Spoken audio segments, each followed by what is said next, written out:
तथागत भगवान गौतम बुद्ध, तमाम बौद्धांची मातृसंस्था the Buddhist society of India अर्थात भारतीय बौद्ध महासभा या मातृसंस्थेचे संस्थापक अध्यक्ष बोधिसत्व विश्वरत्न डॉक्टर बाबासाहेब आंबेडकर तसेच सर्व महामानव महामाता यांना त्रिवार अभिवादन। आज या ठिकाणी संविधान जागृती देशाची प्रगती अंतर्गत होत असलेली ही आपली प्रवचन मालिका आणि या प्रवचन मालिकेचं आज सुमारे 913व पुष्प या ठिकाणी गुंफलं जात आहे आणि या पुष्पाच्या निमित्तानं आपले आजचे प्रमुख वक्ते आदरणीय नंदकिशोर साळवे सर उपस्थित झालेले आहेत। सरांचं या ठिकाणी सहर्ष स्वागत। सरांना सविनय जय भीम, जय भारत, जय संविधान। त्याचप्रमाणे या विषयासाठी उपस्थित असलेले सर्व मान्यवर, त्यामध्ये अरविंद जगताप सर की जे पिसोळी पुणे येथून उपस्थित आहेत, अशोक गायकवाड सर पुणे, बबन जगताप सर पुणे, त्याचप्रमाणे बजरंग कोरडे सर की जे उद्याचे प्रमुख वक्ते आहेत। सरांचं देखील या उपक्रमामध्ये सहर्ष स्वागत। त्याचप्रमाणे बाळासाहेब बलित सर की जे शेवगावहून उपस्थित आहेत, बीजी सोनवणे सर, चंदाताई नारनवरे आपलं देखील या ठिकाणी सहर्ष स्वागत। दादू सोनवणे गुरुजी खेड पुणे आमचे मार्गदर्शक वरिष्ठ केंद्रीय शिक्षक, त्याचप्रमाणे ज्यांच्या माध्यमातून आज खऱ्या अर्थाने आजचे प्रमुख वक्ते लाभले आदरणीय ज्ञानोबा कांबळे गुरुजी पुणे येथून उपस्थित आहेत, गौतम भिसे सर की जे सांगली येथून उपस्थित आहेत, भीमशाहीर प्रकाश गायकवाड गुरुजी देवरोड पुणे, गोपीचंद पगारे साहेब आपलं देखील सहर्ष स्वागत, गोविंद वर्धन सर, त्याचप्रमाणे हर्षानंद सोनवणे गुरुजी खडकवासला पुणे, हिरामन गायकवाड सर पुणे, इंदुताई सोमकुवर आपलं देखील सहर्ष स्वागत, मदन कांबळे सर येरोडा पुणे, त्याचप्रमाणे मंगल बोधारी आपलं देखील या ठिकाणी सहर्ष स्वागत, मंगलाताई जाधव पुणे, मारुती सोमकर सर आपलं देखील सहर्ष स्वागत, केंद्रीय शिक्षक मोहन रोकडे गुरुजी पुणे येथून उपस्थित आहेत, त्याचप्रमाणे मिसेस आशा ओंकार आपलं देखील सहर्ष स्वागत, नामदेव खाडवे सर की जे कन्नड छत्रपती संभाजीनगर या ठिकाणाहून उपस्थित आहेत, त्याचप्रमाणे नरशिव साळवी सर आपलं देखील सहर्ष स्वागत, नीताताई सोनवणे, प्रकाश सोनवणे सर, डॉक्टर प्रियाताई गायकवाड खराडी पुणे येथून उपस्थित आहेत, रंजनाताई प्रसन्न आपलं देखील सहर्ष स्वागत, रत्नाकर चिंचखेडे साहेब आपलं देखील सहर्ष स्वागत, रोहन रोडे सर, रोहन कासारे साहेब, रोशन कासारे साहेब, त्याचप्रमाणे सदाशिव सातपुते सर धानोरी पुणे, संजय मनवर, सरलाताई उपरवट त्रिवेणी नगर पुणे, शांताराम उबाळे सर श्रीगोंदा अहमदनगर, सुमनताई शिंदे पुणे, सुरेखाताई डांगळे वाघोली पुणे, त्याचप्रमाणे स्वतीताई लोणारे, विजय चव्हाण सर देवरोड पुणे, विशाखाताई सावरकर आपले देखील सहर्ष स्वागत, विशाल माने साहेब शिक्रापूर पुणे, विठ्ठलराव जनबंधू सर की जे नागपूर या ठिकाणाहून उपस्थित आहेत आणि उपस्थित सर्व मान्यवर सर्वांचं या ठिकाणी सहर्ष स्वागत। सर्वांना सविनय जय भीम, जय भारत, जय संविधान। आज ज्यांच्याकडे सूत्रसंचालन आहे अशा आपल्या संविधान विश्लेषण समितीच्या सदस्या तथा द्वारकामाई महिला व बाल कल्याण मागासवर्गीय विकास संस्था त्रिवेणी नगर पुणे या संस्थेच्या माध्यमातून महिलांचं सक्षमीकरण खऱ्या अर्थानं खूप चांगल्या पद्धतीनं पुणे शहरामध्ये ताईंचं काम चालू आहे। अशा आपल्या ताई म्हणजेच सरलाताई दामोदर उपरवट ताईंकडे आजचं सूत्रसंचालन आहे, तर ताईंना विनंती करतो की आपण पुढील सूत्र हाती घ्यावं। आदरणीय सरलाताई। महाकारुणिक तथागत सिद्धार्थ संबुद्ध परम बोधिसत्व विश्वभूषण डॉक्टर बाबासाहेब आंबेडकर, माता भीमाई, माता रमाई, माता सावित्री, माता जिजाऊ, माता अहिल्यादेवी होळकर, माता फातिमा बिसेक, रयतेचे राजे छत्रपती शिवाजी महाराज, आरक्षणाचे जनक छत्रपती शाहू महाराज, महिलांना शिक्षण खुले करणारे ज्योतिराव फुले, अंधश्रद्धेतून सर्व समाजाला बाहेर काढणारे संत गाडगे महाराज आणि या समाजासाठी ज्या ज्या महान माता आणि महामानव यांनी स्वतःचा देह आणि आयुष्य झिजून सर्व बहुजनांसाठी सुखाची द्वार खुली केली, सोन्याचे दिवस दाखवले, आनंदाचे क्षण आपल्या जीवनात आणले, त्या सर्वच महान माता आणि महामानवांना, त्यांच्या विचारांना, त्यांच्या प्रतिमांना, त्यांच्या क्रांतीला, त्यांच्या जीवनातील झिजलेल्या प्रत्येक क्षणाला मी त्रिवार अभिवादन करते। तसेच मी माझ्या आईबाबांच्या चरणी नमन करते।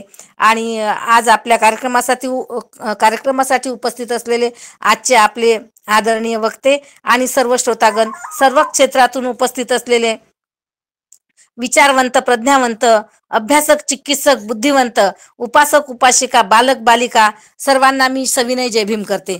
संविधान जागृती देशाची प्रगती या अंतर्गत आज होत असलेल्या विशेष व्याख्यानमाला आजचे पुष्प क्रमांक आहे 913. बुधवार दिनांक 31 जुलै 2024. आजचे प्रमुख वक्ते आहेत आदरणीय नंदकिशोर साळवे गुरुजी.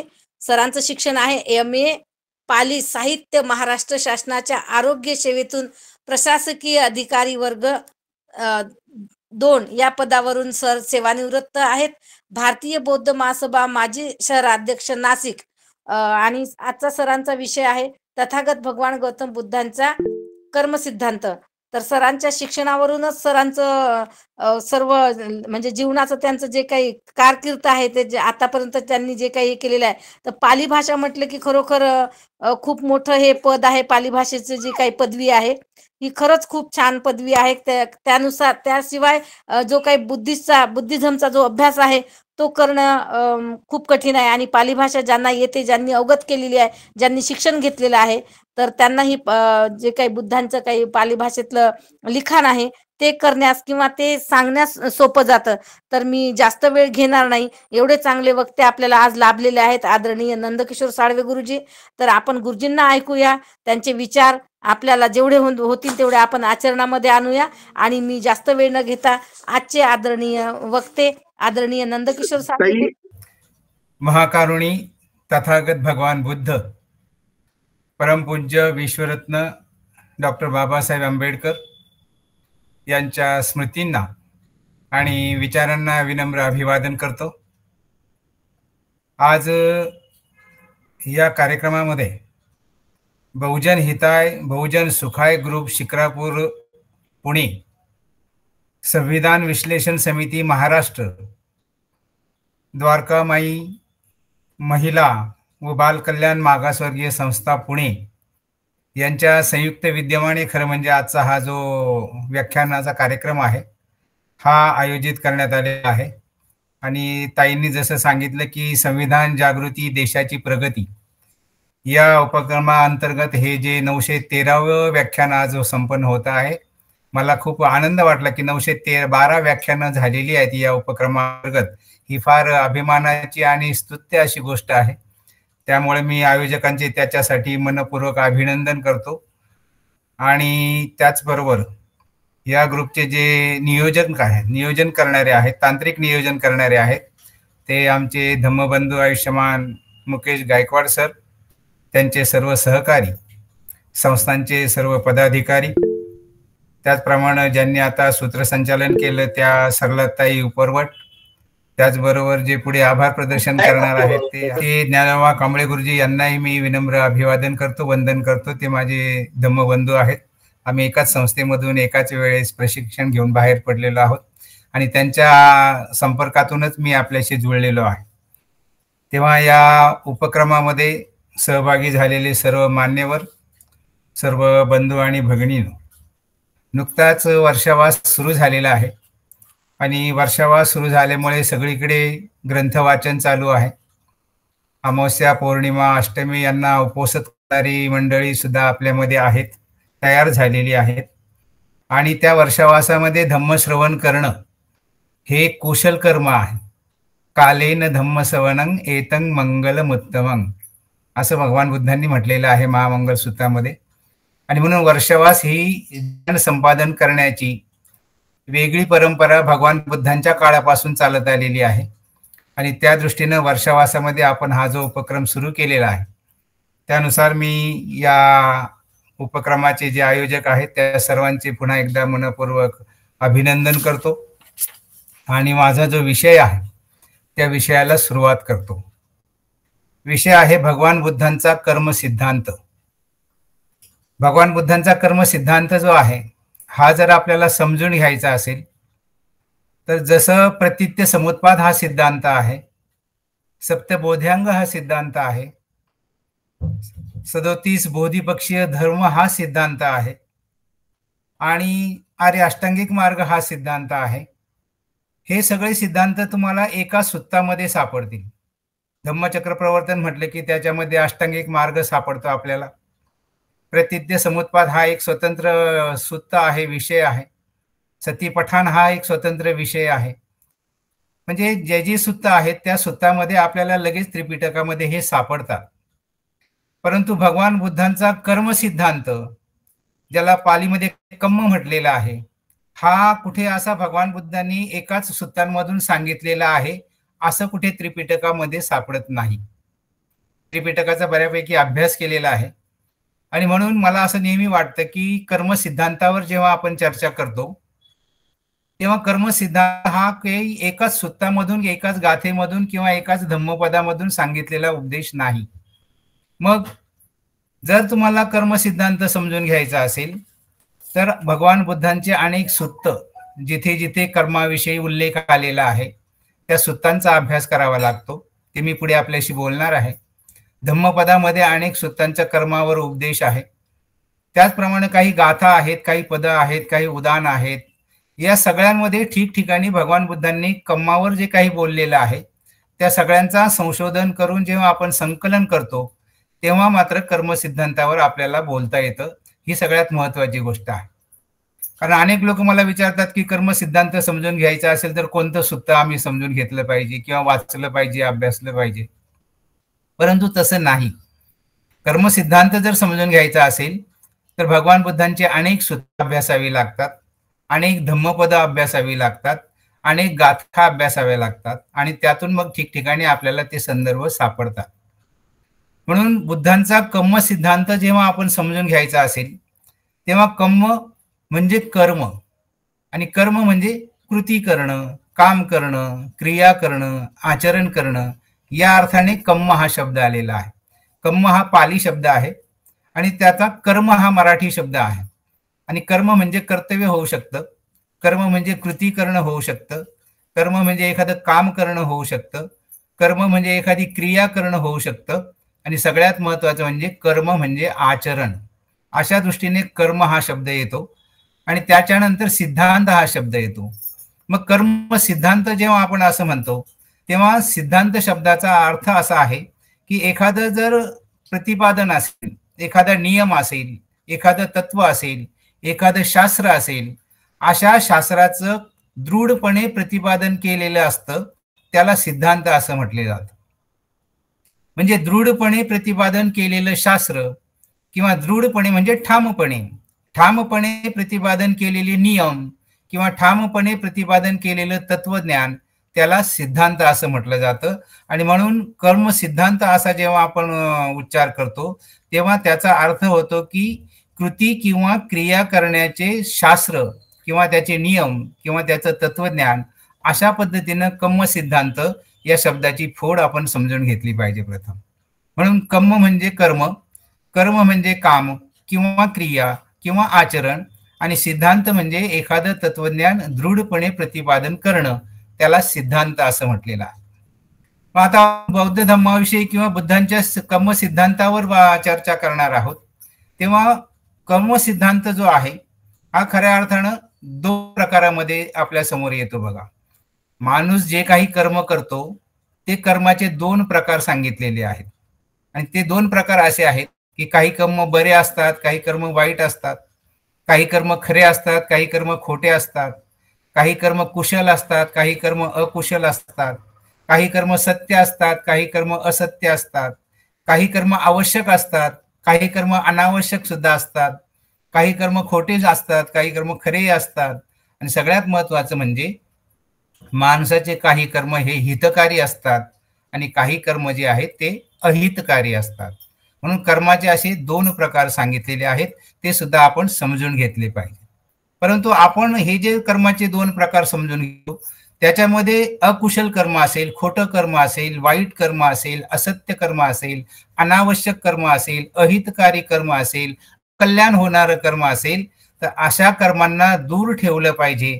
आणि जे खरं कर्म आहे, जे कुशल कर्म आहे, जे सत्य कर्म आहे, जे आवश्यक आहे आणि जे हितकारी आहे, अशा कर्मांना आपण जवळ केलं पाहिजे आणि अशा कर्मानुसार आपण आचरण केलं पाहिजे.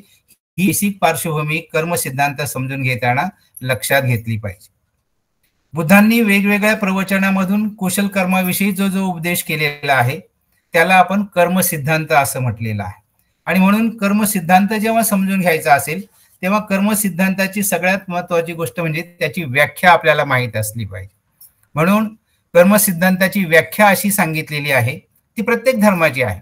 म्हणजे केवळ आपण आता बुद्धांचा कर्मसिद्धांत समजून घेतो आहोत, परंतु माझं नेहमी असं ठाम प्रतिपादन राहिलेलं आहे की बुद्धांचा कर्मसिद्धांत समजून घेत असताना त्या सिद्धांताची उंची आपल्याला समजून घ्यायची असेल, तो कसा सत्य आहे, तो कसा कुशल आहे, तो कसा हितकारी आहे, हे जर आपल्याला समजून घ्यायचं असेल तर त्याची जी तुलना आहे ती इतर धर्मातल्या कर्मसिद्धांताशी सुद्धा करता आली पाहिजे.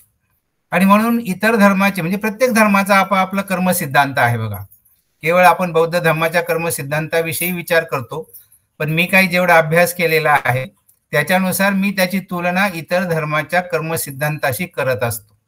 आणि म्हणून त्याची जी व्याख्या आहे कर्मसिद्धांताची ती याप्रमाणे वाचून दाखवतो मी आपल्याला. प्रत्येक धर्माने आपापल्या तत्वज्ञानानुसार आचरण करण्यासाठी जे जे नियम सांगितलेले आहेत त्या त्या नियमांच्या अधीन राहून त्याप्रमाणे कर्म करीत राहणे याला कर्मसिद्धांत असं म्हटलेलं आहे. रिपीट करतो. प्रत्येक धर्माने आपापल्या तत्वज्ञानानुसार आचरण करण्यासाठी जे जे नियम सांगितलेले आहेत त्या नियमांच्या अधीन राहून त्याप्रमाणे कर्म करीत राहणे. कर्मावर आपण बोलतो आहोत. म्हणजे प्रत्येक धर्माने आपापल्या तत्वज्ञानानुसार जे जे नियम सांगितलेले आहेत त्या त्या नियमांच्या अधीन राहून कर्म करणे त्याला कर्मसिद्धांत असं म्हटलेलं आहे. आणि म्हणून इतर धर्माचे जे काही कर्मसिद्धांत आहेत केवळ समजून सांगण्यासाठी मी आपल्याला अगदी थोडक्यामध्ये सांगतो. त्याच्यावर खूप विश्लेषण करण्यासारखं आहे, परंतु वेळेची मर्यादा बघून फक्त मी आपल्याला इंट्रोडक्शन म्हणून सांगतो की इतर धर्मामध्ये जे काही कर्म आहे, जसं की हिंदू धर्मामध्ये कर्मयोग म्हटलेला आहे. बुद्धांनी सुद्धा एक जे सुत्त आहे चुल्लवग्गामध्ये मध्यम निकायामध्ये विभंग सुत्तामध्ये त्याच्यामध्ये कर्म सिद्धांताला कर्मयोग म्हटलेला आहे, कर्मस्वक म्हटलेला आहे, कर्मदायात म्हटलेला आहे, कर्म प्रतिशरण म्हटलेला आहे, कर्मबंध सुद्धा म्हटलेला आहे. आणि म्हणून कर्माविषयी जेव्हा आपण विचार करतो तेव्हा बुद्धांचा कर्मसिद्धांत हा किती उच्च प्रतीचा आहे हे समजून घ्यायचं असेल तर थोडक्यामध्ये आपल्याला वैदिक धर्माचा कर्मसिद्धांत समजून घेतला पाहिजे. वैदिक धर्माचा कर्मसिद्धांत समजून घेत असताना आपल्याला ब्राह्मणी कर्मसिद्धांत समजून घेतला पाहिजे. आपल्याला मनूचा कर्मसिद्धांत समजून घेतला पाहिजे. आपल्याला कृष्णाचा कर्मसिद्धांत समजून घेतला पाहिजे. आणि अजून खूप आहेत, परंतु हे 3 सिद्धांत जे आहेत अतिशय थोडक्यामध्ये मी आपल्याला सांगू इच्छितो, कारण महत्वाचं आहे की आपल्याला बौद्ध धर्मातील कर्मसिद्धांताची उंची ओळखायची आहे, त्याच्यातलं सत्य ओळखायचं आहे. आणि म्हणून ही तुलना करणं गरजेचं आहे. आपल्याला कुणावर टीका टिप्पणी करायची नाही किंवा कुणाचा हलका आहे कुणाचा भारी आहे याच्या वादात पडायचं नाही, पण जी वस्तुस्थिती आहे ती आपल्या समोर मांडणं या निमित्ताने मी माझं कर्तव्य समजतो. आणि म्हणून सुरुवात करत असताना सर्वप्रथम आपण ब्राह्मणी कर्मसिद्धांत म्हणजे काय हे थोडक्यात समजून घेऊ. तर ब्राह्मणी कर्मसिद्धांत जो आहे हा आत्म्याच्या अस्तित्वावर आधारित आहे. बघा, आपल्या सर्वांना त्याची कल्पना असेल की ब्राह्मणी कर्मसिद्धांत जो आहे हा आत्म्याच्या अस्तित्वावर आधारित आहे. आणि याच्यामध्ये पुरोहित वर्ग ही मुख्य संकल्पना मानलेली आहे. पुरोहित वर्ग म्हणजे जो पूजा विधी करतो तो पुरोहित वर्ग ही मुख्य संकल्पना आलेली आहे. आणि मग या पुरोहिताने जे जे धार्मिक कर्तव्य सांगितले ते धार्मिक कर्तव्य आता आपण अतिशय निमूटपणे पार पाडणे, त्याच्याविषयी कुठलीही शंका मनामध्ये न घेणे, हे कर्तव्य त्या पुरोहिताने जे सांगितलेले आहेत, म्हणजे जे तत्वज्ञान सांगितले, जे नियम सांगितले, मी व्याख्या सांगितल्याप्रमाणे ते नियम तंतोतंत पाळणे हा ब्राह्मणी कर्म सिद्धांत आहे. मग ते कुठले कर्म आहेत? मग त्याच्यामध्ये होम हवन करणे, यज्ञयाग करणे, बळी देणे, सोमरस पिणे, पुरोहितांना म्हणजे ब्राह्मणांना दान करणे, चातुर्वर्ण्य पाळणे, वर्णाश्रम पाळणे, शूद्रांना आणि स्त्रियांना कोणतेही अधिकार न देणे आणि जातीयता पाळणे इत्यादी जे काही कर्तव्य पुरोहित सांगतो किंवा ब्राह्मणी धर्म सांगतो ते ब्राह्मण लोक अतिशय निमूटपणे पाळत असतात, कारण तो त्यांचा कर्मसिद्धांत आहे. निमूटपणे पाळत असतात, हे लक्षात घ्या. निमूटपणे पाळत असल्यामुळे तो जो कर्मसिद्धांत आहे तो ब्राह्मणी धर्माचा कर्मसिद्धांत हा त्या ब्राह्मणापुरता मर्यादित राहिलेला आहे. हे त्या कर्मसिद्धांताचं एक वैशिष्ट्य आहे. नंतर मनूचा कर्मसिद्धांत सांगितलेला आहे. मनूच्या कर्मसिद्धांतामध्ये गुलामगिरी आणि माणसाचा विटाळ आणि स्त्रियांचा द्वेष या 3 संकल्पना प्रमुख मानलेल्या आहेत. आणि त्याच्यामध्ये मग उच्च नीचता आली, वर्णभेद आला, वर्णवर्चस्व आलं, या सगळ्याच गोष्टींना मनूने मान्यता दिलेली आहे. आणि स्त्रीचा प्रचंड द्वेष केलेला आहे. स्त्रीवर अनेक बंधनं लादलेली आहे. ती शारीरिक बंधनं आहेत, मानसिक सुद्धा बंधनं आहेत. त्याला मनूचा कर्मसिद्धांत असं म्हटलेलं आहे. आणि मग तिसरा येतो कृष्णाचा कर्मसिद्धांत. कृष्णाचा सुद्धा कर्मसिद्धांत आहे बांधवांनो आणि भगिनींनो. कृष्णाचा जो कर्मसिद्धांत आहे तो कुठे सांगितलेला आहे आपल्या सर्वांना माहित आहे की युद्धभूमीवर कौरव पांडवांचं जे युद्ध झालेलं आहे त्या रणांगणावर अर्जुनाला प्रवृत्त करण्यासाठी कृष्णाने जो उपदेश केलेला आहे तो भगवद्गीतेमध्ये आलेला आहे. आणि त्या उपदेशामध्ये मग हे सगळं तत्वज्ञान आणि हे सगळं नियम आणि हा सिद्धांत सांगितलेला आहे. म्हणून कृष्णाचा जो कर्मसिद्धांत आहे ज्याला निष्काम कर्मयोग असं म्हटलेलं आहे, कर्मण्ये वादिका रस्ते मा फलेषु कदाचन वगैरे वगैरे वगैरे. म्हणून कृष्णाचा जो कर्म सिद्धांत आहे तो सुद्धा आपण या निमित्ताने समजून घेतला पाहिजे. परंतु या निमित्ताने मी आपल्याला आठवण करून देऊ इच्छितो की बाबासाहेब आंबेडकरांनी 1950 साली कलकत्त्याच्या महाबोधी सोसायटी समोर एक भाषण केलेलं आहे, बुद्ध आणि त्यांच्या धम्माचे भवितव्य. याच्यामध्ये बाबासाहेबांनी कृष्णाच्या सिद्धांताची अतिशय चिरफाड केलेली आहे. आणि त्यामध्ये असं म्हटलेलं आहे की हा जो ही जी चातुर्वर्ण व्यवस्था आहे ही चातुर्वर्ण व्यवस्था प्रथम वेद प्रणीत होती, म्हणजे वेदांनी निर्माण केलेली होती. आणि वेदांनी जी चातुर्वर्ण व्यवस्था निर्माण केली होती ती जन्मावर आधारित होती. जन्मावर आधारित असल्यामुळे जसं तुम्ही सगळ्यांना माहित आहे की ब्राह्मण मुखातून जन्माला आला, क्षत्रिय बाहूमधून जन्माला आला, वैश्य मांड्यामधून जन्माला आला, शूद्र पायामधून जन्माला आला, हे जे काही सांगितलेलं आहे ते कृष्णाच्या कर्म सिद्धांतामध्ये आलेलं आहे. आणि मग कृष्णाने जी कर्म सिद्धांताची या पद्धतीने व्याख्या सांगितली ती वेद प्रणीत होती. पण ही सांगत असताना त्याने जेव्हा अर्जुनाला उपदेश केलेला आहे रणांगणावर भगवद्गीतेच्या माध्यमातून, तेव्हा मात्र कृष्णाने भगवद्गीतेच्या माध्यमातून चातुर्वर्ण सिद्धांताला एक नवीन अर्थ दिलेला आहे. त्याचं नवीन म्हणजे नूतनीकरण करून त्याचं समर्थन केलेलं आहे. आणि याच्यामध्ये सांगितलेले आहे की चातुर्वर्ण जे आहे हे जन्मावर आधारित नसून गुणकर्मावर आधारित आहे. म्हणून आता आपल्याकडे जी चातुर्वर्ण व्यवस्था होती ही गुणकर्मावर आधारित आहे. वेदप्रणीत चातुर्वर्ण व्यवस्था जी आहे ती जन्मावर आधारित आहे. हा फरक बाबासाहेबांनी त्या व्याख्यानातून स्पष्ट केलेला आहे. आणि म्हणून ती जी गुणकर्मावर आधारित व्यवस्था आहे ती व्यवस्था म्हणजे ब्राह्मणांनी फक्त पूजा अर्चा केली पाहिजे, ब्राह्मणांनी विधी केले पाहिजेत, ब्राह्मणांनी कर्मकांड केलं पाहिजे, यज्ञ केले पाहिजे, होम हवन केले पाहिजे, हेच फक्त ब्राह्मणांचं कर्म होतं. क्षत्रियांचं कर्म काय होतं की ज्या राज्यामध्ये ते राहतात त्यांचं रक्षण करणं हे क्षत्रियाचं कर्म, हे सगळं आपल्याला माहिती आहे. वैश्यांचं काय होतं की वैश्यांनी व्यवहार केला पाहिजे, उद्योगधंदे केले पाहिजे, व्यवसाय केले पाहिजे, हे व्यवसाय वैश्यांचं कर्तव्य होतं, कर्म होतं. आणि शूद्राचं कर्म होतं की त्यांनी या तीनही समाजाची सेवा करायची, अशी त्या वर्णाची त्यांच्या गुणकर्मानुसार कृष्णाने विभागणी केलेली आहे. त्याला कृष्णाचा कर्म सिद्धांत असं म्हणतात.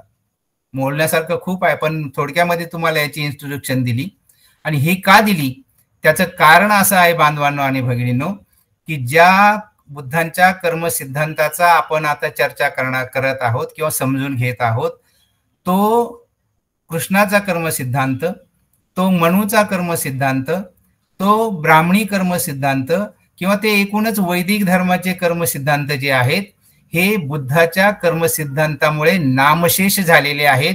हे बुद्धाच्या कर्मसिद्धांताचं खऱ्या अर्थानं वैशिष्ट्य राहिलेलं आहे, हे आपण लक्षात घ्यायचं आहे. आणि ते समजून घेण्यासाठी मी थोडक्यामध्ये तुम्हाला हे 3 सिद्धांत सांगितले, कारण हे 3ही सिद्धांत बुद्धांच्या कर्मसिद्धांतामुळे नामशेष झालेले आहेत.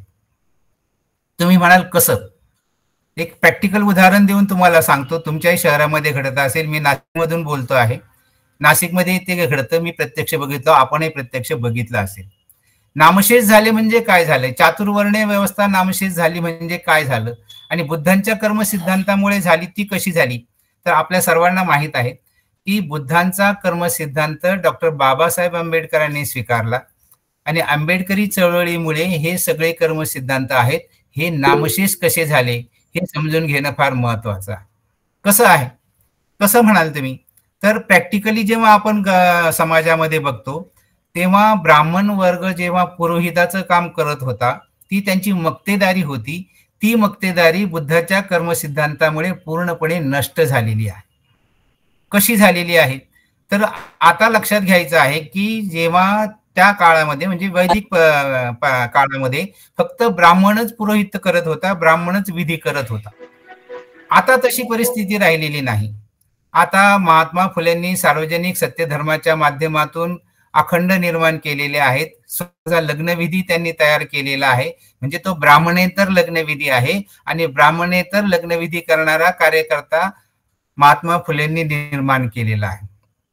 तो माळी समाजाने स्वीकारला नाही ही गोष्ट वेगळी, परंतु माळी समाजासाठी महात्मा फुल्यांनी सुद्धा एक वेगळा विधीकर्ता निर्माण केलेला आहे सार्वजनिक सत्यधर्माच्या माध्यमातून.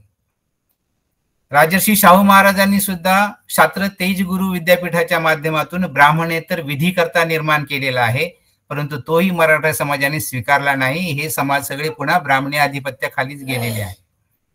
आणि डॉक्टर बाबासाहेब आंबेडकरांनी सुद्धा भारतीय बौद्ध महासभेच्या माध्यमातून विधीकर्ता निर्माण केला, ब्राह्मणेतर विधीकर्ता निर्माण केला आणि या सगळ्या पुरोहित परंपरेला छेद दिला. आणि म्हणून त्या वेळेपासून हे जे चातुर्वर्ण्य व्यवस्था जी आहे ही नष्ट झालेली आहे आणि ब्राह्मणांची पुरोहितगिरीमधली मक्तेदारी सुद्धा नष्ट झालेली आहे. हे सगळं बुद्धांच्या कर्मसिद्धांतामुळे घडलेलं आहे. दुसरा मुद्दा, तुम्ही जर समाजामध्ये बघाल तर इथे म्हटलेलं आहे की ब्राह्मणांनी फक्त पूजा अर्चा केली पाहिजे. आताच असं झालेलं आहे, तुमच्याही लक्षात येईल की ब्राह्मणांना पूजा अर्चेमधून काहीही उत्पन्नाचं साधन मिळत नाही, म्हणून ब्राह्मण सुद्धा आता सफाई कामगारांच्या नोकऱ्या स्वीकारतो आहे. आमच्या नाशिकच्या म्युनिसिपालिटीमध्ये मी जेव्हा बघतो तर अनेक ब्राह्मणांची मुलं सफाईगार पदावर काम करतात. हे फार मोठं परिवर्तन केवळ बुद्धाच्या कर्मसिद्धांतामुळे घडलेलं आहे. याच्या उलट परिस्थिती जर तुम्ही बघितली तर क्षत्रियाचं काम काय होतं की राज्याचं रक्षण करणं काम होतं, परंतु बाबासाहेब आंबेडकरांच्या चळवळीमुळे महार बटालियन स्थापन झाली आणि महार बटालियन आज देशाचं रक्षण करते आहे. केवळ क्षत्रियांची मक्तेदारी देशाचं रक्षण करण्यासाठी राहिलेली नाही, महारांनी म्हणजे बौद्धांनी सुद्धा आता महार बटालियनच्या माध्यमातून देशाचं रक्षण करण्याचं काम केलेलं आहे, करत आहेत. हे चातुर्वर्ण्याचं नामशेष होण्याचं लक्षण आहे. ही गोष्ट आपण लक्षात घेतली पाहिजे. तिसरा मुद्दा असा आहे की मग आपला बौद्ध समाज जो आहे हा अतिशय सुशिक्षित झालेला आहे आणि शासनाच्या वेगवेगळ्या पदावर काम करतो आहे, मोठमोठ्या उच्च पदावर काम करतो आहे, IPS, ICS, IAS अधिकारी पदावर काम करतो आहे आणि त्यांच्या हाताखाली अनेक ब्राह्मण लोक काम करत आहेत, हाताखाली काम करत आहेत. हे सगळं बुद्धांच्या कर्मसिद्धांताचं यश आहे बांधवांनो आणि भगिनींनो. फक्त ही गोष्ट आपण या निमित्ताने लक्षात घेतली पाहिजे. आमच्या नाशिकला तर तुम्हाला सांगायला मला आनंद वाटेल की नाशिकला ब्राह्मणांची काही चप्पल बुटांची सुद्धा दुकानं आहेत आणि बौद्धांची सोन्याची दुकानं आहेत. आमच्या नाशिकमध्ये एक जयभीम ज्वेलर्स आहे, म्हणजे नाशिकमध्ये बौद्ध समाजाचं जयभीम ज्वेलर्स आहे आणि ब्राह्मणांचं चप्पल बुटाचं दुकान आहे. हे परिवर्तन तुम्ही जर लक्षात घेतलं तर बुद्धांचा कर्मसिद्धांत किती प्रभावी आहे, बुद्धांच्या कर्मसिद्धांताला किती यश मिळालेलं आहे हे आपल्या लक्षात येईल. त्याच्यासाठी ही तुलनात्मक मांडणी मी आपल्या समोर केलेली आहे. आणि म्हणून बुद्धांचा कर्मसिद्धांत, आता मी मुद्द्यावर येतो की बुद्धांचा कर्मसिद्धांत जर समजून घ्यायचा असेल बांधवांना आणि भगिनींनो, फार महत्वाची गोष्ट मी तुम्हाला सांगू इच्छितो. कारण 912 व्याख्यानं झालेली आहेत. या ग्रुपवर संविधानाची काही व्याख्यानं मी सुद्धा अटेंड केलेली आहेत. मग एवढी व्याख्यानं झाल्यानंतर संविधान किती लोकांनी आत्मसात केलं, संविधानाचा अभ्यास किती लोकांनी काटेकोरपणे केला, संविधानाचा अभ्यास किती लोकांनी गंभीरपणे केला, याचं उत्तर मला वाटतं की नकारात्मक येईल.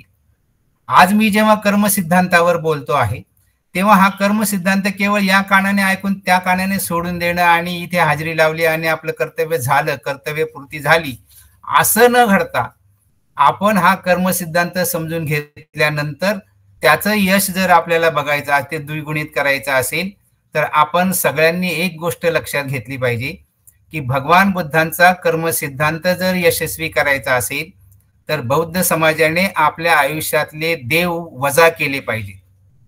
रिपीट करतो, बुद्धांचा कर्म सिद्धांत जर यशस्वी करायचा असेल, बुद्धांचा कर्म सिद्धांत जर प्रत्यक्ष आचरणात आणायचा असेल तर त्याची सुरुवात तुमच्या जीवनातून देव आणि दैवत वजा करण्यामध्ये झाला पाहिजे. ते केल्याशिवाय बुद्धाचा कर्म सिद्धांत आचरणात आणणं शक्य नाही. म्हणून या गोष्टी ज्या आहेत या जेव्हा तुम्ही आपण अभ्यासाल तेव्हा खऱ्या अर्थाने बुद्धांच्या कर्म सिद्धांताला न्याय देऊ शकाल. ही गोष्ट आपण सर्वांनी लक्षात घ्यायची आहे. म्हणून बुद्धांचा कर्म सिद्धांत केवळ आत्मसात करायचा जर असेल तर त्याच्यासाठी तुमचं भाग्य, तुमचं प्रारब्ध, तुमचं नशीब, तुमचं दैव या ज्या काही काल्पनिक संकल्पना आहेत या काल्पनिक संकल्पनांचा पूर्णपणे त्याग केला पाहिजे. बौद्ध समाजाची ही शोकांतिका राहिलेली आहे की बौद्ध समाजातले ग्रामीण भागातले विशेषतः अनेक लोक बुवा बाबांच्या नादी लागलेले दिसतात. मग ते बाबा असतील, बुवा असतील, स्वामी असतील, बापू असतील, साधू असतील, माता असतील, देवी असतील, अशी जी काही लेबल लावलेली मंडळी आहेत या मंडळीच्या नादी लागायचं नाही तरच मग तुम्ही बुद्धांचा कर्म सिद्धांत आत्मसात करू शकाल. ही सगळ्यात महत्वाची गोष्ट आहे.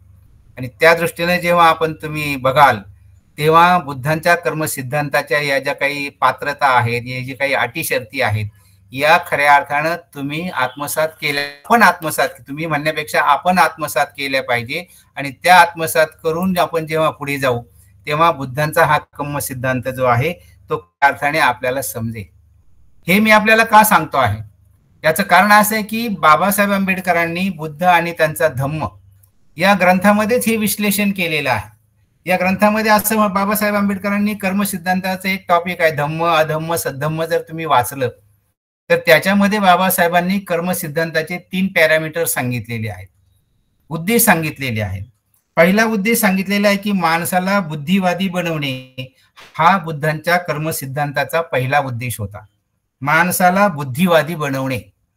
बुद्धांचा जो धम्म आहे हाच मुळात विवेकवादी आहे, हाच मुळात विज्ञानवादी आहे, हाच मुळात बुद्धिप्रामाण्यवादी आहे आणि हाच मुळात तर्कसंगत दृष्टिकोन असलेला आहे. आणि असा तर्कसंगत दृष्टिकोन असलेला बुद्ध बाबासाहेबांनी आपल्याला दिलेला आहे. हे ओळखून आपण बुद्धिवादी बनलं पाहिजे. म्हणून बाबासाहेबांनी त्या ग्रंथामध्ये म्हटलेलं आहे की माणसाला बुद्धिवादी बनवणं हा खरा बुद्धांच्या कर्म सिद्धांताचा पहिला उद्देश आहे. दुसरा उद्देश सांगितलेला आहे की सत्याचा शोध घेण्याचे स्वातंत्र्य. बुद्धाचा कर्म सिद्धांत जो आहे हा सत्याचा शोध घेण्याचे स्वातंत्र्य आपल्याला देतो बघा. आणि सत्याचा शोध ही जी संकल्पना आहे बांधवांनो आणि भगिनींनो, ही फार गांभीर्यानं आपण अभ्यासली पाहिजे. 4 आर्य सत्य जेव्हा आपण असं म्हणतो तेव्हा आपण आर्याला जास्त प्राधान्य देतो आणि सत्य बाजूला ठेवतो. परंतु बुद्धांनी शोध जो घेतलेला आहे तो सत्याचा शोध घेतलेला आहे आणि त्याच सत्याच्या शोधाच्या मार्गाने आपल्याला जायचं स्वातंत्र्य जे आहे हा बुद्धांचा कर्म सिद्धांत देत असतो, असं बाबासाहेबांनी या ग्रंथामध्ये दुसरा उद्देश सांगितलेला आहे. आणि तिसरा उद्देश सांगितलेला आहे की भ्रामक समजुतींची उगमस्थाने नष्ट करणे. पीपल एज्युकेशन सोसायटीचा जो प्रकाशित ग्रंथ आहे सिद्धार्थ पब्लिकेशन प्रकाशनाच्या अंतर्गत त्याचा संदर्भ जर तुम्ही बघितला तर त्याच्यामध्ये पान क्रमांक 192 वर हे संदर्भ आलेले आहेत. मी सगळं जे काही सांगतो ते खरं म्हणजे माझे स्वतःचं असं एक व्याख्यानाचं वैशिष्ट्य राहिलेलं आहे की मी जे काही सांगतो ते माझं स्वतःच नाही, ते त्रिपिटकातलं आहे, ते बुद्धांचं आहे आणि ते बाबासाहेबांचं आहे. आणि म्हणून त्याचे संदर्भासह मी सांगत असतो. म्हणून आपण लक्षात घ्यायचं आहे की पीपल एज्युकेशन सोसायटीच्या सिद्धार्थ पब्लिकेशनचा जो ग्रंथ आहे, कारण आजकाल मार्केटला फार वेगवेगळ्या संस्थांचे प्रकाशनांचे ग्रंथ आलेले आहेत. म्हणून या ग्रंथामध्ये पान क्रमांक 192 वर बाबासाहेब आंबेडकरांनी बुद्धांच्या कर्म सिद्धांताची ही 3 उद्देश जे आहेत हे सांगितलेले आहेत. ते आपण या निमित्ताने निश्चितचपणे समजून घ्यावं एवढीच फक्त आपल्याला विनंती करतो. मग आता आपण हे सगळी पार्श्वभूमी बघितल्यानंतर बुद्धाचा जो कर्म सिद्धांत आहे याच्याकडे आपण वळणार आहोत. कर्म सिद्धांत म्हणजे काय आहे हे आपण समजून घेतलं त्याची व्याख्या काय आहे आपण समजून घेतलं, त्याची तुलनात्मक मांडणी जी आहे ती आपण समजून घेतलेली आहे. आणि मग बुद्धांचा कर्मसिद्धांत जो आहे तो कशा प्रकारे आचरणात आणायचा आहे हे जर आपल्याला समजून घ्यायचं असेल तर कर्म जे आहे, माणसाचं कर्म जे आहे, मी जसं सांगितलं की कुशल अकुशल, खरं खोटं, हितकारी अहितकारी, आवश्यक अनावश्यक, सत्य असत्य, हे जे कर्माचे 2 प्रकार सांगितलेले आहेत, याच्यामध्ये कुशल कर्म जे म्हटलेलं आहे, हे कुशल कर्म जे आहे हे काया वाचा आणि मन या 3 मार्गाने घडत असतं. कर्म सिद्धांताचा जेव्हा अभ्यास करतो तेव्हा या गोष्टी प्रामुख्याने लक्षात घ्यायच्या आहेत की कर्म जे आहे हे काया वाचा मन या 3 मार्गाने घडत असतं. आणि असं ज्याच्या माध्यमातून घडतं त्याला मात्र नक्कीच सुख शांती लाभत असते असे आपण म्हणू शकतो. म्हणून बुद्धांच्या कर्मसिद्धांताचा एक पहिला संदर्भ मी आपल्याला या निमित्ताने सांगू इच्छितो. तो सगळ्यांचा पाठ आहे म्हणून सगळ्यांना सांगू इच्छितो की बुद्धाच्या कर्मसिद्धांताच्या अनुषंगाने एक वचन आहे, एक धम्मपद आहे, ते अतिशय प्रसिद्ध आहे. काय आहे सगळ्यांना माहित आहे. म्हटलेलं आहे, सब्ब पापस्य अकरणं कुशलस्य उपसंपदा सचित परियोदपनं एतं बुद्धान शासनं. सगळ्यांचं पाठ आहे. सगळे अतिशय न चुकता धम्मपालन गाथा घेताना आपण सगळेजण म्हणतो, पण त्याचा अर्थ कोण समजून घेतो, त्याचा अर्थ समजून तो प्रत्यक्ष आचरणात कोण आणतो, हा खरा प्रश्न आहे. आणि त्याच्यासाठी हे असे व्याख्यानाचे कार्यक्रम जे आहेत ते आपल्यासाठी प्रबोधनकारी ठरले पाहिजेत. त्याच्यावरून आपण आत्मचिंतन केलं पाहिजे आणि जे जे सांगितलं जातं ते प्रत्यक्ष कृतीत आणण्याचा संकल्प केला तरच असे उद्देश जे आहेत ते साध्य होऊ शकतात. सब्ब पापस्य करणं, सर्व पाप जे आहेत ते पाप अकरणं म्हणजे करू नये. जे जे वाईट कर्म आहे, जे जे पाप कर्म आहे ते सर्व टाळावं. आणि मग काय करावं, कुशलस्य उपसंपदा, जे जे चांगलं कर्म आहे, जे जे पुण्य कर्म आहे तेच करावं. जे जे कुशल कर्म आहे, जे जे हितकारी आहे, जे जे सत्य आहे, जे जे आवश्यक आहे, जे जे खरं आहे आणि जे जे चांगलं आहे तेच कर्म करावं. त्याला म्हटलेलं आहे कुशलस्य उपसंपदा. आणि पुढे म्हटलेलं आहे सचित परियोदपनं. इथे खरी मेख आहे. परियोदपनं हा जो शब्द आहे हा पाली शब्द आहे. सचित्त म्हणजे चित्तात काय करायचं आहे, परियोदपनं. याचा जर तुम्ही मराठी अर्थ घेतला तर त्याचा अर्थ होतो स्वच्छ करणे, शुद्ध करणे. परियोदपनं म्हणजे शुद्ध करणे. कुणाला शुद्ध करायचं आहे, चित्ताला शुद्ध करायचं आहे.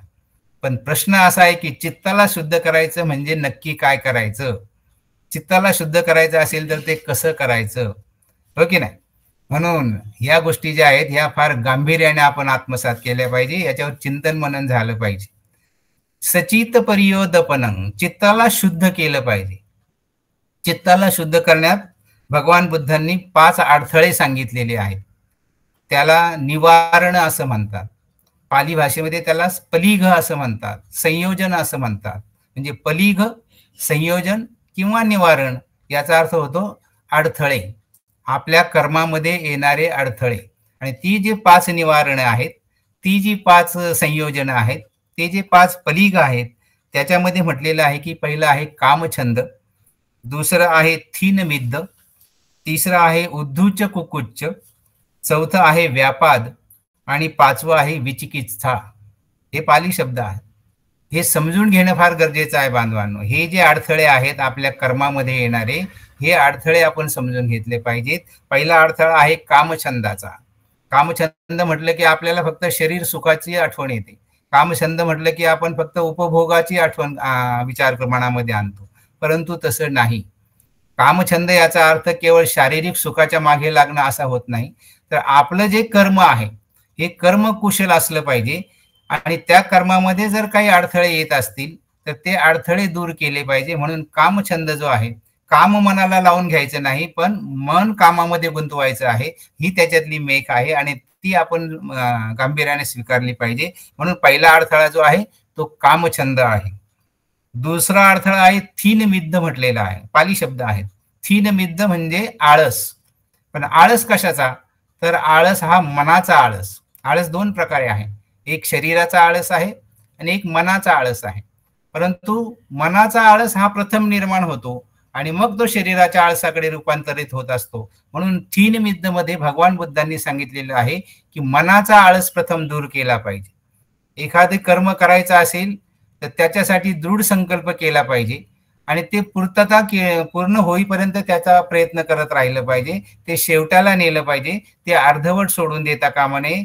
त्याच्या अर्धवट सोडण्यामध्ये आळस हा मोठा शत्रू आहे आणि म्हणून आपल्या कर्मामध्ये आळस जो आहे हा मनाचा आळस आणि शरीराचा आळस हे मोठं विघ्न आहे, ही मोठी बाधा आहे. याच्यावर सुद्धा बुद्धांनी सांगितलेले आहे की हे दुसरं पलीग आहे, दुसरा अडथळा आहे. तिसरा आहे उदुच्च कुकुच्च असं म्हटलेलं आहे. उदुच्च कुकुच्च म्हणजे माणसाची संभ्रमित अवस्था, माणसाची अस्थिर अवस्था, माणसाची चलबिचल होणारी अवस्था, to be or not to be असं जे म्हटलं जातं, अशी जी अवस्था आहे. मी धम्म व्याख्यान ऐकायला आलो आहे. मग धम्म व्याख्यान ऐकायला ते मला समजेल की नाही समजणार. हे जे कोणी ग्रस्त आहेत हे साळव्या नावाचे हे आपल्याला जे काही सांगतायत ते मला पटतंय की नाही पटतंय, माझ्या त्याचं आचरण होईल की नाही होणार, ही जी शंका, ही जी संशय म्हणजे संभ्रमित अवस्था आहे त्याला उदुच्च कुकुच्च असं म्हटलेलं आहे आणि ती आपल्या कर्मामध्ये येणारा मोठा अडथळा आहे. चौथा आहे व्यापाद. व्यापाद म्हणजे द्वेष, एकमेकाचा द्वेष. हे फार मोठं लक्षण बौद्धांमध्ये आहे. बौद्ध माणूस एकमेकाचा सतत द्वेष करत असतो, एकमेकाकडे आत्मीयतेने बघत नाही. ही शोकांतिका आहे. म्हणून तो द्वेष जो आहे ज्याला व्यापाद असं म्हटलेलं आहे तो एकमेकाच्या प्रती द्वेष न ठेवता मैत्री भावना ठेवली पाहिजे आणि त्या मैत्री भावनेनेच एकमेकाशी वागलं पाहिजे. त्याच्यासाठी हा जो व्यापाद आहे म्हणजे द्वेष आहे हा मनातून काढला पाहिजे. तो आपल्या कर्मामध्ये येणारा मोठा चौथा अडथळा आहे. आणि पाचवा अडथळा आहे विचिकित्सा म्हणजे शंका. कुठली गोष्ट करायची असली की त्याच्याविषयी आपल्या मनामध्ये प्रथम शंका येते. धम्म समजेल की नाही, धम्म आचरणात येईल की नाही, माझ्याकडून आचरण होईल की नाही, अशी जी शंका माणसाच्या मनामध्ये सतत येत असते त्याला विचिकित्सा असं म्हटलेलं आहे. आणि म्हणून त्या दृष्टीनं आपण विचार केला पाहिजे. आणि हे जे 5 अडथळे आहे याच्यावर जर काम केलं तरच खऱ्या अर्थाने सचित परियोदपनं हे साध्य होऊ शकतं. मन शुद्ध होऊ शकतं. मन निर्मळ झालं तर मन एकाग्र होऊ शकतं.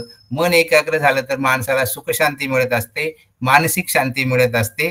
त्या दृष्टीने आपण प्रयत्न केले पाहिजे. त्याला म्हटलेलं आहे सचित परियोदवनं एतं बुद्धान शासनं. हीच बुद्धांची शिकवण आहे ज्याला कर्म सिद्धांत असं म्हटलेलं आहे. म्हणून कर्म जसं कुशल असलं पाहिजे तसंच ते शुद्ध मनाने केलं पाहिजे. कर्म करण्याची भावना ही अगोदर मनामध्ये निर्माण होत असते आणि त्याच्यानंतर मग ती आपल्या मनातून आपल्या शरीरात, आपल्या मेंदूत, आपल्या डोक्यात, आपल्या विचारात, आपल्या चिंतनामध्ये येत असते. अशा पद्धतीनं या धम्मपदामध्ये तो उल्लेख आलेला आहे. मुद्दा असा आहे की मग कर्म सिद्धांताचं नियम तत्व जे आहेत ती काय आहे आणि ती कशी आहेत हे आपल्याला समजून घेतलं पाहिजे. त्या दृष्टीनं ही गोष्ट लक्षात घ्यायची आहे की मी जसं सुरुवातीला म्हणालो की कर्म जे आहे ते काया वाचा मनाने होत असतं आणि म्हणून या कर्म सिद्धांतामध्ये हे प्रकर्षाने सांगितलेलं आहे की कर्म हे काया वाचा मनाने केले जातं असं जेव्हा आपण म्हणतो तेव्हा त्याचे 10 प्रकार सांगितलेले आहेत. कुशल कर्माचे 10 प्रकार आणि अकुशल कर्माचे 10 प्रकार. अशा पद्धतीने हे जे 10 प्रकार आहेत हे काया वाचा आणि मन अशा 3 भागामध्ये विभागलेले आहेत. मी जेव्हा वर्गामध्ये शिकवतो तेव्हा हे सगळं डिटेल फळ्यावर लिहून देतो. आमचे बंधू ज्ञानोबाजी बऱ्याच वेळा असं म्हणतात की थोडं सावकाश सांगा, मला लिहायचं असतं किंवा मला नोट्स काढायच्या असतात, मला ते नोटिंग करायचं असतं. परंतु त्यांच्या माहितीसाठी खास सांगतो कांबळे सरांच्या, कांबळे गुरुजींच्या, की हे जे त्यांनाही माहित आहे खरं म्हणजे हे मी वेगळं सांगतो असं काही नाही, पण आपल्या सर्वांसाठी 10 कुशल कर्म आहेत आणि 10 अकुशल कर्म आहेत. पहिलं आहे कायेद्वारा होणारे कर्म. त्याच्यामध्ये 3 कर्म येतात, अहिंसा, दान आणि नैतिकता किंवा ब्रह्मचर्य हे कुशल कर्म आहे आणि हिंसा, चोरी आणि व्यभिचार हे अकुशल कर्म आहेत. हे कायेद्वारा होणारे कर्म आहेत. कायेद्वारा 3 कर्म आहेत. कुशल कर्मामध्ये अहिंसा, दान धर्म, नैतिकता किंवा ब्रह्मचर्य हे 3 कर्म येतात आणि त्याच्या विरुद्ध अकुशल कर्मामध्ये हिंसा, चोरी आणि व्यभिचार वाईट कर्म हे 3 कर्म कायेद्वारा घडतात. वाचेद्वारा जे घडतात त्याच्यामध्ये 4 कर्म सांगितलेले आहेत. त्याच्यामध्ये कुशल कर्म जे आहे त्याच्यामध्ये नेहमी सत्य बोलणं, नेहमी दुसऱ्याची प्रशंसा करणं, स्तुती करणं, नसेल करायची तर मौन बाळगणं आणि सगळ्यांशी प्रेमाने बोलणं, नम्रपणे बोलणं, विनयाने बोलणं हे वाचेद्वारा घडणारे कुशल कर्म आहे. याच्या उलट अकुशल कर्मामध्ये खोटे बोलणं, ज्याला मोसावादा असं म्हटलेलं आहे, निंदा करणं, ज्याला असंभप्प लाफा असं म्हटलेलं आहे, व्यर्थ बडबड करणं, ज्याला फरूस वाचा असं म्हटलेलं आहे, कठोर बोलणं, ज्याला पिसून वाचा असं म्हटलेलं आहे, हे अकुशल कर्म येतात वाचेद्वारा होणारे. आणि मनाद्वारा होणारे जे 3 कर्म आहेत त्याच्यामध्ये निस्वार्थीपणा, आदरभाव ठेवून आणि त्याग भावना ठेवणे हे कुशल कर्म सांगितलेले आहेत मनाद्वारा होणारे. आणि याच्या विरुद्ध जे सांगितलेले आहेत ते म्हणजे लोभ, द्वेष, मोह हे मनामध्ये उत्पन्न होतात आणि त्या दृष्टीनं हे अकुशल कर्म आहेत. अशा पद्धतीनं काया, वाचा आणि मनाद्वारे 10 कुशल कर्म सांगितलेले आहेत आणि 10 अकुशल कर्म सांगितलेले आहेत. पण कुठे सांगितलेले आहेत? त्रिपिटकाचे संदर्भ जेव्हा आपण बघतो तेव्हा त्रिपिटकाच्या संदर्भामध्ये धम्मपदामध्ये मग्ग वग्गो आहे आणि त्या मग्ग वग्गामध्ये 281 क्रमांकाचं धम्मपद आहे. ते धम्मपद असं आहे, वाचानुरक्षी मनसा सुसंवृत्तो काये ना कुशलंकैरा एते तयो कम्मापथे विशोधये आराधये मग्गस्मी सिपं वेदितं. पाली आहे. त्याच्यामध्ये म्हटलेलं आहे की वाचेवर संयम ठेवा. वाचानुरक्षी मनसा, वाचेवर संयम ठेवा. वाचेवर संयम कशाने ठेवता येतो? मी जसं आता सांगितलं की खोटं बोलायचं नाही, कठोर बोलायचं नाही, व्यर्थ निंदा करायची नाही, बडबड करायची नाही किंवा चाड्या चुगल्या करायच्या नाही, एकमेकाच्या कुटाळक्या करायच्या नाहीत. याला म्हटलेलं आहे वाचेवरचा संयम ठेवणे.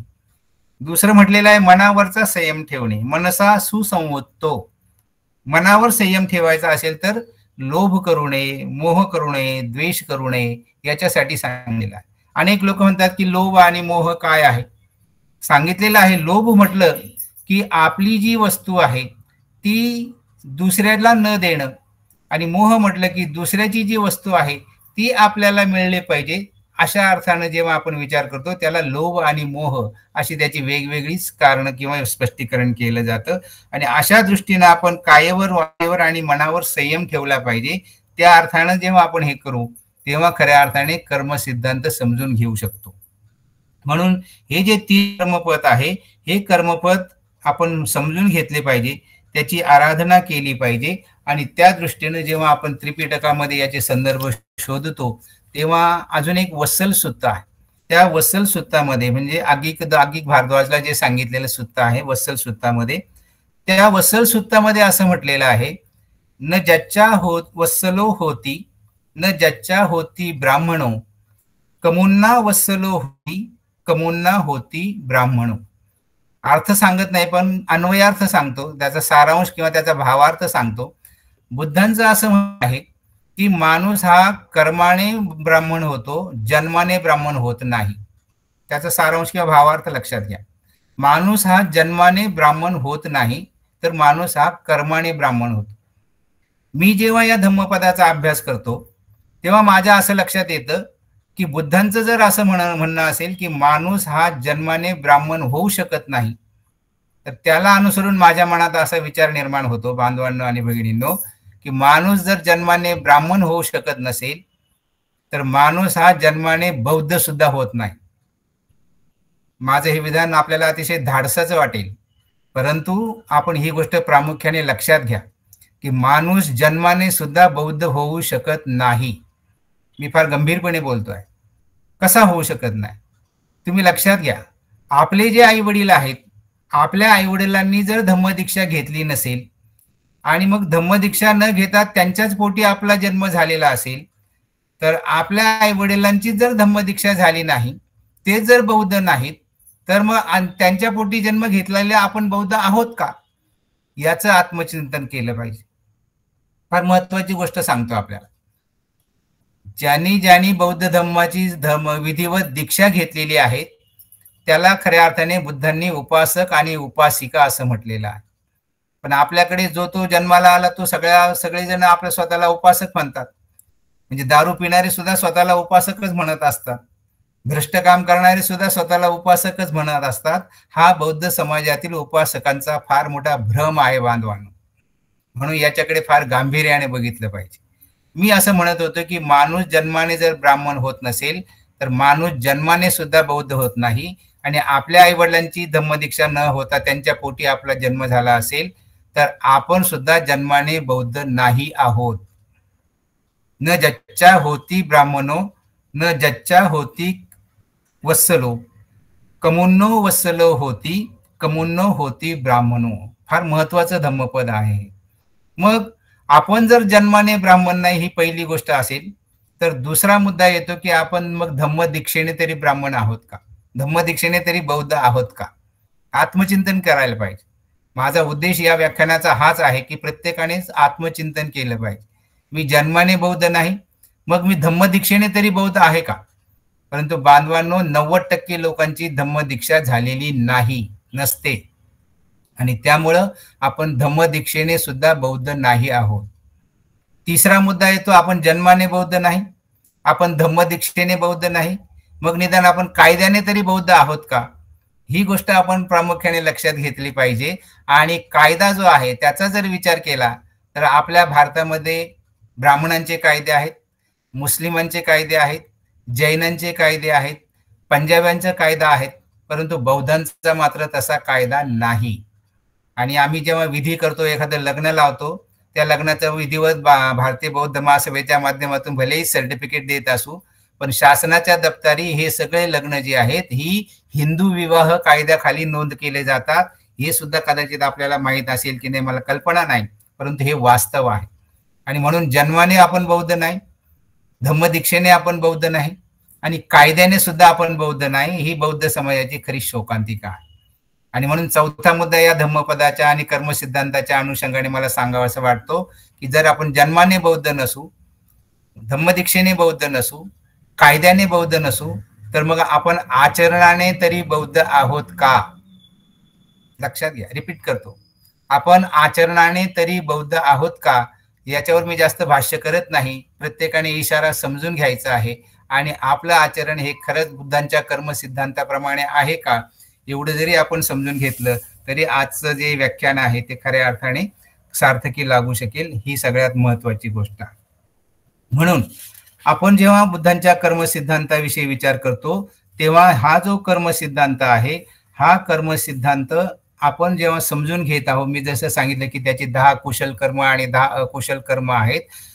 तर ही जी कर्म आहेत, ही कर्म जी आहेत या कर्माचं फळ मिळत असतं बांधवांनो. बुद्धांच्या या कर्मसिद्धांतामध्ये सांगितलेलं आहे की बुद्धांचा कर्मसिद्धांतानुसार कर्माचा जो परिणाम आहे हा वर्तमान जीवनातच होत असतो. म्हणजे असं म्हटलं जातं की बुद्धांचा कर्मसिद्धांत हा तुमच्या वर्तमान जीवनापुरताच मर्यादित आहे. बाबासाहेबांनी सुद्धा धम्मग्रंथामध्ये म्हटलेलं आहे की बुद्धांचा कर्मसिद्धांत हा माणसाच्या वर्तमान जीवनापुरताच मर्यादित आहे. आणि त्याचं फळ कधी मिळतं, कर्माचं फळ हे तो परिपक्व झाल्याशिवाय मिळत नाही. कर्माचं फळ जे आहे ते परिपक्व झाल्याशिवाय मिळत नाही. तुम्ही म्हणाल कसं, लक्षात घ्या, एक उदाहरणाने छोटंसं समजून सांगतो की कर्माचं फळ परिपक्व व्हावं लागतं. म्हणजे माझा मुलगा जर असेल तर तो दारू जर पित असेल, तो सिगारेट जर पित असेल तर मला किंवा माझ्या घरच्यांना अगोदर समजत नाही. ते समजतं कोणाला, आपल्या शेजाऱ्यांना समजत असतं, आपल्या मित्रांना समजत असतं, आपल्याला समजत नाही. आणि मग आपले शेजारी किंवा आपले मित्र येऊन आपल्याला सांगतात की अहो तुमचा मुलगा दारू पितो, तुमचा मुलगा सिगरेट पितो. पण आपण विश्वास ठेवत नाही, आपण ते मान्य करत नाही. आपण म्हणतो की नाही नाही, माझा मुलगा जो आहे तो अतिशय सज्जन आहे, अतिशय प्रामाणिक आहे, अतिशय निर्व्यसनी आहे. आपण मान्य करत नाही, मुलावर आपला विश्वास असतो. आणि मग 25-30 वर्ष जातात, मग मुलाला टीबी होतो, मुलाला पॅन्क्रिया होतो, मुलाचं लिव्हर सडतं, मुलाला कॅन्सर होतो. आणि मग तेव्हा कळतं की अरे आपला मुलगा असं असं करत होता. पण केव्हा, कर्माचं फळ परिपक्व झाल्यानंतर.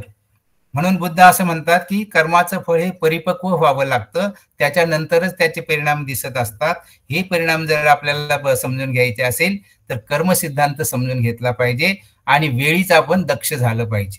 याचे उलट उदाहरण जर आपण लक्षात घेतलं की तुमचा मुलगा खूप अभ्यास करतो, तुमचा मुलगा खूप प्रामाणिक आहे, तुमचा मुलगा चांगला शिकलेला आहे, सवरलेला आहे, मग 25 वर्षाने त्याला चांगली नोकरी मिळते, त्याला चांगलं पॅकेज मिळतं, तो चांगले पैसे कमवायला लागतो आणि मग आपल्याला सुख संपत्ती मिळते. आपल्या आयुष्यामध्ये आपण कधी गाडी फोर व्हीलर घेतलेली नसते, पण मुलगा ती घेऊन देतो, मुलगा फ्लॅट घेतो, मुलगा गाडी घेतो आणि आपल्याला सुख मिळतं. केव्हा मिळतं? कर्माचं फळ जेव्हा परिपक्व होतं तेव्हा. अशा पद्धतीनं कर्माच्या फळाविषयी सुद्धा भगवान बुद्धांनी उपदेश केलेला आहे आणि सांगितलेलं आहे की हे जे कर्म आहे, या कर्माचे 4 प्रकार सांगितलेले आहेत. पाली भाषेमध्ये कर्माचे 4 प्रकार सांगितलेले आहेत. त्याच्यामध्ये पहिला प्रकार सांगितलेला आहे दिठ्ठ धम्म वेदनीय कर्म. दिठ्ठ धम्म वेदनीय कर्म म्हणजे याच जन्मात त्वरित फळ देणारे कर्म. त्वरित फळ देणारे काही कर्म असतात. जसं की एखाद्याने आपली स्तुती केली, एखाद्याने आपली निंदा केली, एखाद्याने आपल्याला शिवी दिली, तर आपल्या मनावर त्याचे लगेच परिणाम होत असतात. आपली स्तुती केली, प्रशंसा केली तर आपण आनंदित होतो. आपल्याला शिवी दिली तर आपण दुःखी होतो. म्हणजेच काय की त्या कर्माचे फळ जे आहे ते त्वरित आपल्याला निदर्शनास येत असतात. हा पहिला प्रकार आहे दिठ्ठ धम्म वेदनीय कर्म. दुसरा प्रकार आहे उपज्य वेदनीय कर्म. म्हणजे एखादं कर्म उत्पन्न झाल्यानंतर थोडं उशिराने फळ मिळत असतं त्याचं, किंवा आपण जे काही कर्म करतो त्याचं फळ जे आहे थोडंसं उशिरा मिळत असते. त्याला उपज्य म्हटलेलं आहे, उशिराने मिळणार. म्हणजे आपण एखादा व्यवसाय सुरू केला, एखादा धंदा सुरू केला, एखादी संस्था आपण काढली, लगेच त्याचं फळ मिळत नाही. त्याचा जो वेटिंग पिरियड असतो, गिरायकाची आवक जावक सुरू व्हायला वेटिंग पिरियड असतो, त्याला थोडं उशिराने फळ मिळत असतं. म्हणून त्याला उपज्य वेदनीय कर्म, उत्पन्न झाल्यानंतर थोडं उशिराने फळ देणारं कर्म, हा दुसरा प्रकार आहे. तिसरा प्रकार आहे अपरिपरीय वेदनीय कर्म. फार उशिराने फळ मिळत असतं. अशी अनिश्चित काळी किंवा अनिश्चित काळात फळ मिळत असतं. याचे सुद्धा अनेक उदाहरणं आहेत. आणि चौथा आहे अहोसी कर्म. काही कर्माचं फळच मिळत नाही. अनेक लोक विचारतात की काही कर्माचं फळ मिळत नाही म्हणजे कसं आहे? तर त्याचं उत्तर असं दिलेलं आहे की एखाद्या खडकावर किंवा एखाद्या मुरुम असलेल्या जमिनीत जर तुम्ही पीक पेरलं तर तिथे काहीही उगवणार नाही. खडकावर जर तुम्ही बीज पेरलं तर मग त्याचा उत्पन्न येईल का? नाही येणार. म्हणजे खडकावर जर तुम्ही शेती केली तर त्याचं फळ तुम्हाला मिळणार नाही. म्हणून काही कर्म असे असतात की त्याचं फळच कधी मिळत नाही. अशा प्रकारे हे जे कर्म आहेत, ही 4 कर्म बुद्धांनी सांगितलेली आहेत त्या कर्म सिद्धांतामध्ये. ओके, परत फक्त मला आपल्याला निदर्शनास आणून द्यायचं आहे की हे जे मगाशी मी सुरुवातीला सांगितलं, हे जे वैदिक धर्माचे कर्म सिद्धांत आहेत, त्या कर्म सिद्धांताचं संपूर्ण विनाश हा बुद्धांच्या कर्म सिद्धांताने केलेला आहे. म्हणून दोघांची तुलनात्मक मांडणी जर आपल्याला करायची झाली तर त्यातला फरक महत्वाचा सांगून थांबतो की जो ब्राह्मणी कर्म सिद्धांत आहे तो कर्म सिद्धांत असं सांगतो की वर्तमान जीवनात गत जन्माच्या कर्माचा अंतर्भाव होत असतो. तुम्ही सगळ्यांनी हे अनुभवलेलं आहे. ब्राह्मणी कर्म सिद्धांतात म्हटलंय की तुम्ही जर मागच्या जन्मात जर पुण्य कर्म केले असेल तर त्याचा या जन्मामध्ये तुम्हाला फायदा होतो, किंवा या जन्मामध्ये तुम्ही चांगलं कर्म कराल तर पुढच्या जन्मामध्ये तुम्हाला फायदा होईल. हा ब्राह्मणी कर्म सिद्धांत सांगतो. आणि बुद्धांचा कर्म सिद्धांत काय सांगतो की कर्माचा परिणाम फक्त वर्तमान जीवनातच होतो. कारण बुद्धांचा कर्म सिद्धांत हा वर्तमान जीवनापुरता मर्यादित आहे. म्हणजे तुम्ही जे काही कुशल अकुशल कर्म कराल त्याचं फळ, त्याचे परिणाम तुम्हाला याच जन्मामध्ये भोगावे लागतील, हे बुद्धांचा कर्म सिद्धांत सांगत असतो. दुसरा फरक सांगितलेला आहे की ब्राह्मणी कर्म सिद्धांत हा आत्म्याच्या अस्तित्वावर आधारित आहे, हे मी सुरुवातीला सांगितलं. आणि बुद्धांचा कर्म सिद्धांत जो आहे हा आत्म्याचे अस्तित्व मान्य करत नाही. तिसरा जो फरक सांगितलेला आहे की ब्राह्मणी कर्म सिद्धांत जो आहे तो आत्मा मानत असतो, आत्मवाद मानला आहे. आणि त्याऐवजी बुद्धांच्या कर्म सिद्धांतामध्ये अनात्मवाद सांगितलेला आहे. ही सुद्धा एक महत्वाचा फरक आहे. पुढचा फरक असा आहे की ब्राह्मणी कर्म सिद्धांत जो सांगतो तो पुनर्जन्मावर विश्वास ठेवणारा आहे, आणि बुद्धांचा जो कर्म सिद्धांत आहे त्याच्यामध्ये मात्र पुनर्जन्माची संकल्पना वेगळ्या अर्थाने मान्य केलेली आहे. लक्षात घ्या, बुद्धाच्या कर्म सिद्धांतामध्ये सुद्धा पुनर्जन्म सांगितलेला आहे. कधी वेळ आली तर या पुनर्जन्मावर मी निश्चितच बोलेन. परंतु पुनर्जन्माची जी संकल्पना आहे ती बुद्धिझम मध्ये पारंपरिक अर्थाने घेतलेली नाही, तर ती वेगळ्या अर्थाने घेतलेली आहे. बाबासाहेबांनी सुद्धा त्याच्यावर भाष्य केलेलं आहे, लिहिलेलं आहे. त्याच्यावर आपण नंतर चर्चा करू शकतो. त्याच्यानंतर बुद्धाचा कर्म सिद्धांत, ब्राह्मणी कर्म सिद्धांत असं सांगतो की या जन्मातील कर्माचे फळ पुढच्या जन्मात भोगावे लागते. ही धारणा ब्राह्मणी कर्मसिद्धांतामध्ये सांगितलेली आहे. आणि त्याच्या तुलनेमध्ये बुद्धाचा जो कर्मसिद्धांत आहे तो कर्मसिद्धांत सांगतो की प्रत्येक कर्माला फळ असते आणि त्याचा परिणाम जो आहे तो याच जीवनामध्ये घडत असतो, याच जीवनामध्ये अनुभवता येत असतो, याच जीवनामध्ये भोगावा लागत असतो. आणि शेवटचा एक फरक सांगतो की बुद्धांचा ब्राह्मणी कर्म सिद्धांत जो आहे हा नशिबावर आणि दैवी चमत्कारावर आधारलेला आहे. बुद्धांचा कर्म सिद्धांत जो आहे हा कर्मावर आधारलेला आहे. एवढंच फक्त या निमित्ताने लक्षात ठेवायचं आहे. आणि त्या दृष्टीने अशी मांडणी जेव्हा आपण करतो तेव्हा खऱ्या अर्थाने बुद्धांचा हा जो कर्म सिद्धांत आहे हा नक्कीच आपल्याला समजून येत असतो, आपण समजून घेत असतो. आणि म्हणून बांधवांनो आणि भगिनींनो, शेवटचं एक विधान करून मी थांबणार आहे की आपण हा जो काही आता मी 1 तासभर या ठिकाणी आपल्याला सांगितलं, हे सांगितल्यानंतर आपण केवळ हे शाब्दिक स्तरावर ग्रहण केलेलं आहे. माझा आग्रह असा असतो की एखाद्या व्याख्यानातील शब्द जे आहेत हे ऐकून आपल्या फक्त ज्ञानामध्ये भर पडत असते, त्याचं आकलनही आपल्याला झालेलं असतं, परंतु ऐकलेला जो धम्म आहे हा प्रत्यक्ष आपल्याला जगता येत नाही. ही खरी आपल्या समाजाची शोकांतिका आहे. म्हणून होतं काय की आपण सुरुवातीला हा फक्त शाब्दिक स्तरावर ऐकतो, जास्तीत जास्त आपण ते बुद्धीच्या स्तरावर ग्रहण करतो. परंतु बुद्धांचं म्हणणं असं आहे की धम्म हा चित्ताच्या स्तरावर ग्रहण करता आला पाहिजे. लक्षात घ्या, बुद्धांच्या काळामध्ये जे अरहंत होत होते ते चित्ताच्या स्तरावर धम्मग्रहण करत होते, ते केवळ शाब्दिक स्तरावर धम्मग्रहण करत नव्हते. आणि म्हणून ही गोष्ट प्रामुख्याने लक्षात ठेवायची आहे की जेथे कुठे ज्याचेही केव्हा तुम्ही व्याख्यान ऐकाल तेव्हा केवळ ते शाब्दिक स्तरावर ग्रहण न करता, ते बुद्धीच्या स्तरावर ग्रहण न करता, ते चित्ताच्या स्तरावर ग्रहण करावं. आणि चित्ताच्या स्तरावर जेव्हा तुम्ही ग्रहण कराल तेव्हा खऱ्या अर्थाने धम्म तुमच्यामध्ये रुजेल, तेव्हा खऱ्या अर्थाने तुम्ही धम्म मार्गावर आरूढ व्हाल. आणि या वर्षावासामध्ये तुम्ही जास्तीत जास्त धम्म चिंतन कराल. एवढीच फक्त मैत्री भावना व्यक्त करून इथेच थांबतो. धन्यवाद. जय भीम. साधु साधु साधु साधू साधु साधु साधु. खूप धन्यवाद सर, धन्यवाद. खूप खूप धन्यवाद. खूप वेगळ्या प्रकारे आणि खूप छान उदाहरणं देऊन आणि खूपच अगदी अप्रतिम असा तुम्ही आजचा जो काही कर्मसिद्धांत आहे बुद्धांचा तो सांगितलेला आहे. त्याच्यामधले खरं पूर्ण शब्दांचं विश्लेषण करून कर्म म्हणजे काय आणि कम म्हणजे काय सर्व खरोखर तुमचे खूप खूप धन्यवाद, खूप खूप आभार. आज एक महत्वाची सूचना अशी आहे की आपल्याला म्हणजे अभिप्राय द्यायला खूप उशीर होतोय. आज आपण फक्त 9:45 पर्यंतच आपण 9:40 पर्यंतच अभिप्राय घेणार आहोत, 45 पर्यंत.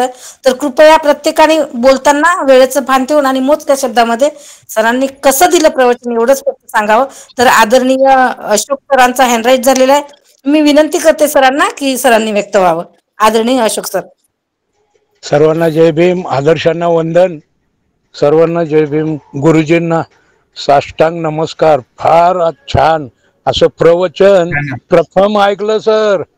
आपलं कोटी कोटी प्रणाम. लय भारी तुम्ही मला प्रवचन असं काय गौतमाचा सिद्धांत म्हणजे काय ते संपूर्ण तुम्ही एकदम खूप सुरत सांगितलं साहेब.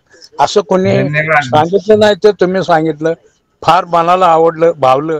जय भीम सर. नमो बुद्धाय. जय भारत. जय संविधान. नमो बुद्धाय. जय भीम. जय भीम. थँक्यू.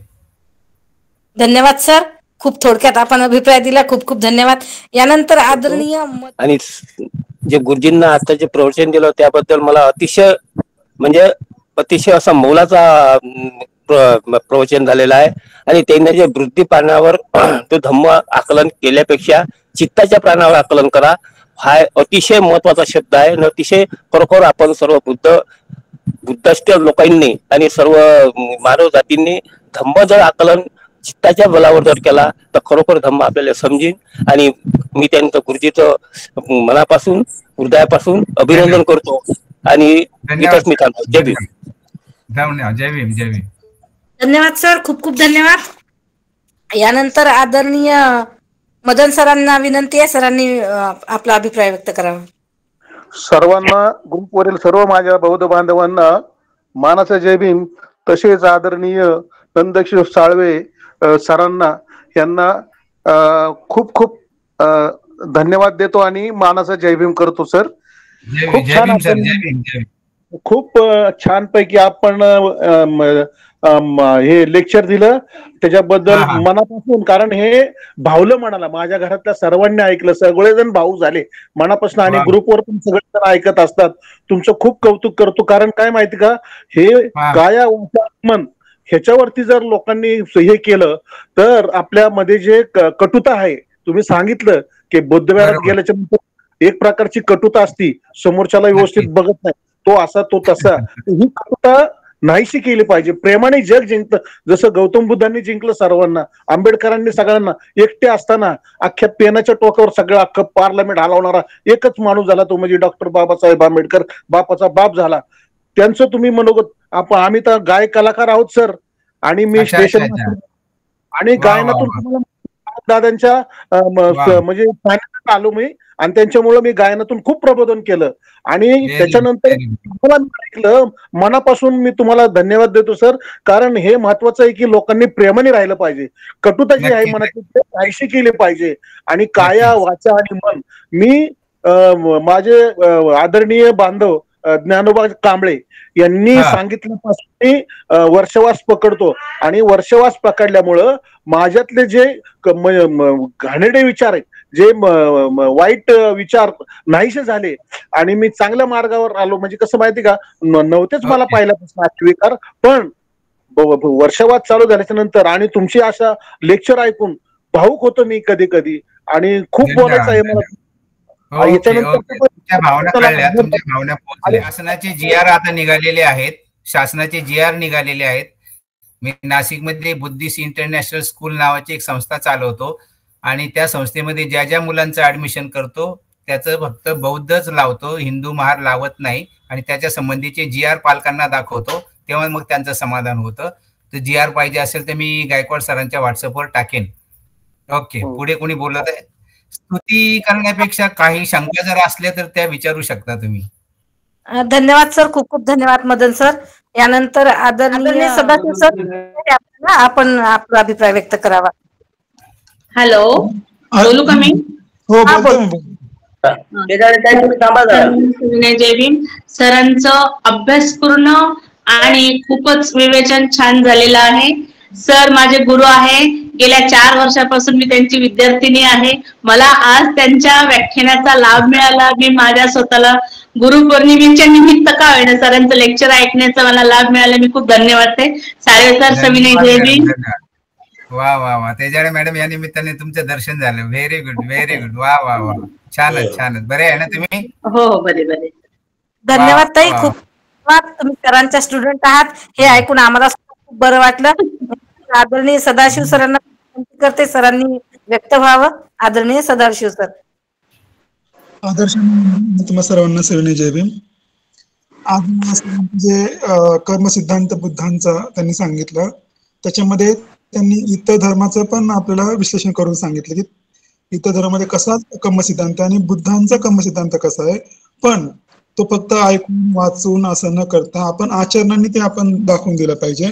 हे मला खूप भावलं. तर खूप छान होतं तुमचं लेक्चर सगळंच. तर जास्त खूप छान दिलं. Thank you sir, thank you sir. Okay, धन्यवाद सर, अभिप्राय दिलेला आहे. खूप खूप धन्यवाद. यानंतर मी विनंती करते आदरणीय दत्ताराम सरांना, सरांनी व्यक्त व्हावं. सर्वांना जय भीम. आज जे सरांनी व्याख्या सांगितले त्या सरांचे खूप खूप अभिनंदन. Okay okay, thank you. धन्यवाद सर, तुम्ही नेहमीच्या शैलीत शॉर्ट बट स्वीट मध्ये अभिप्राय दिलेला आहे. खूप खूप धन्यवाद.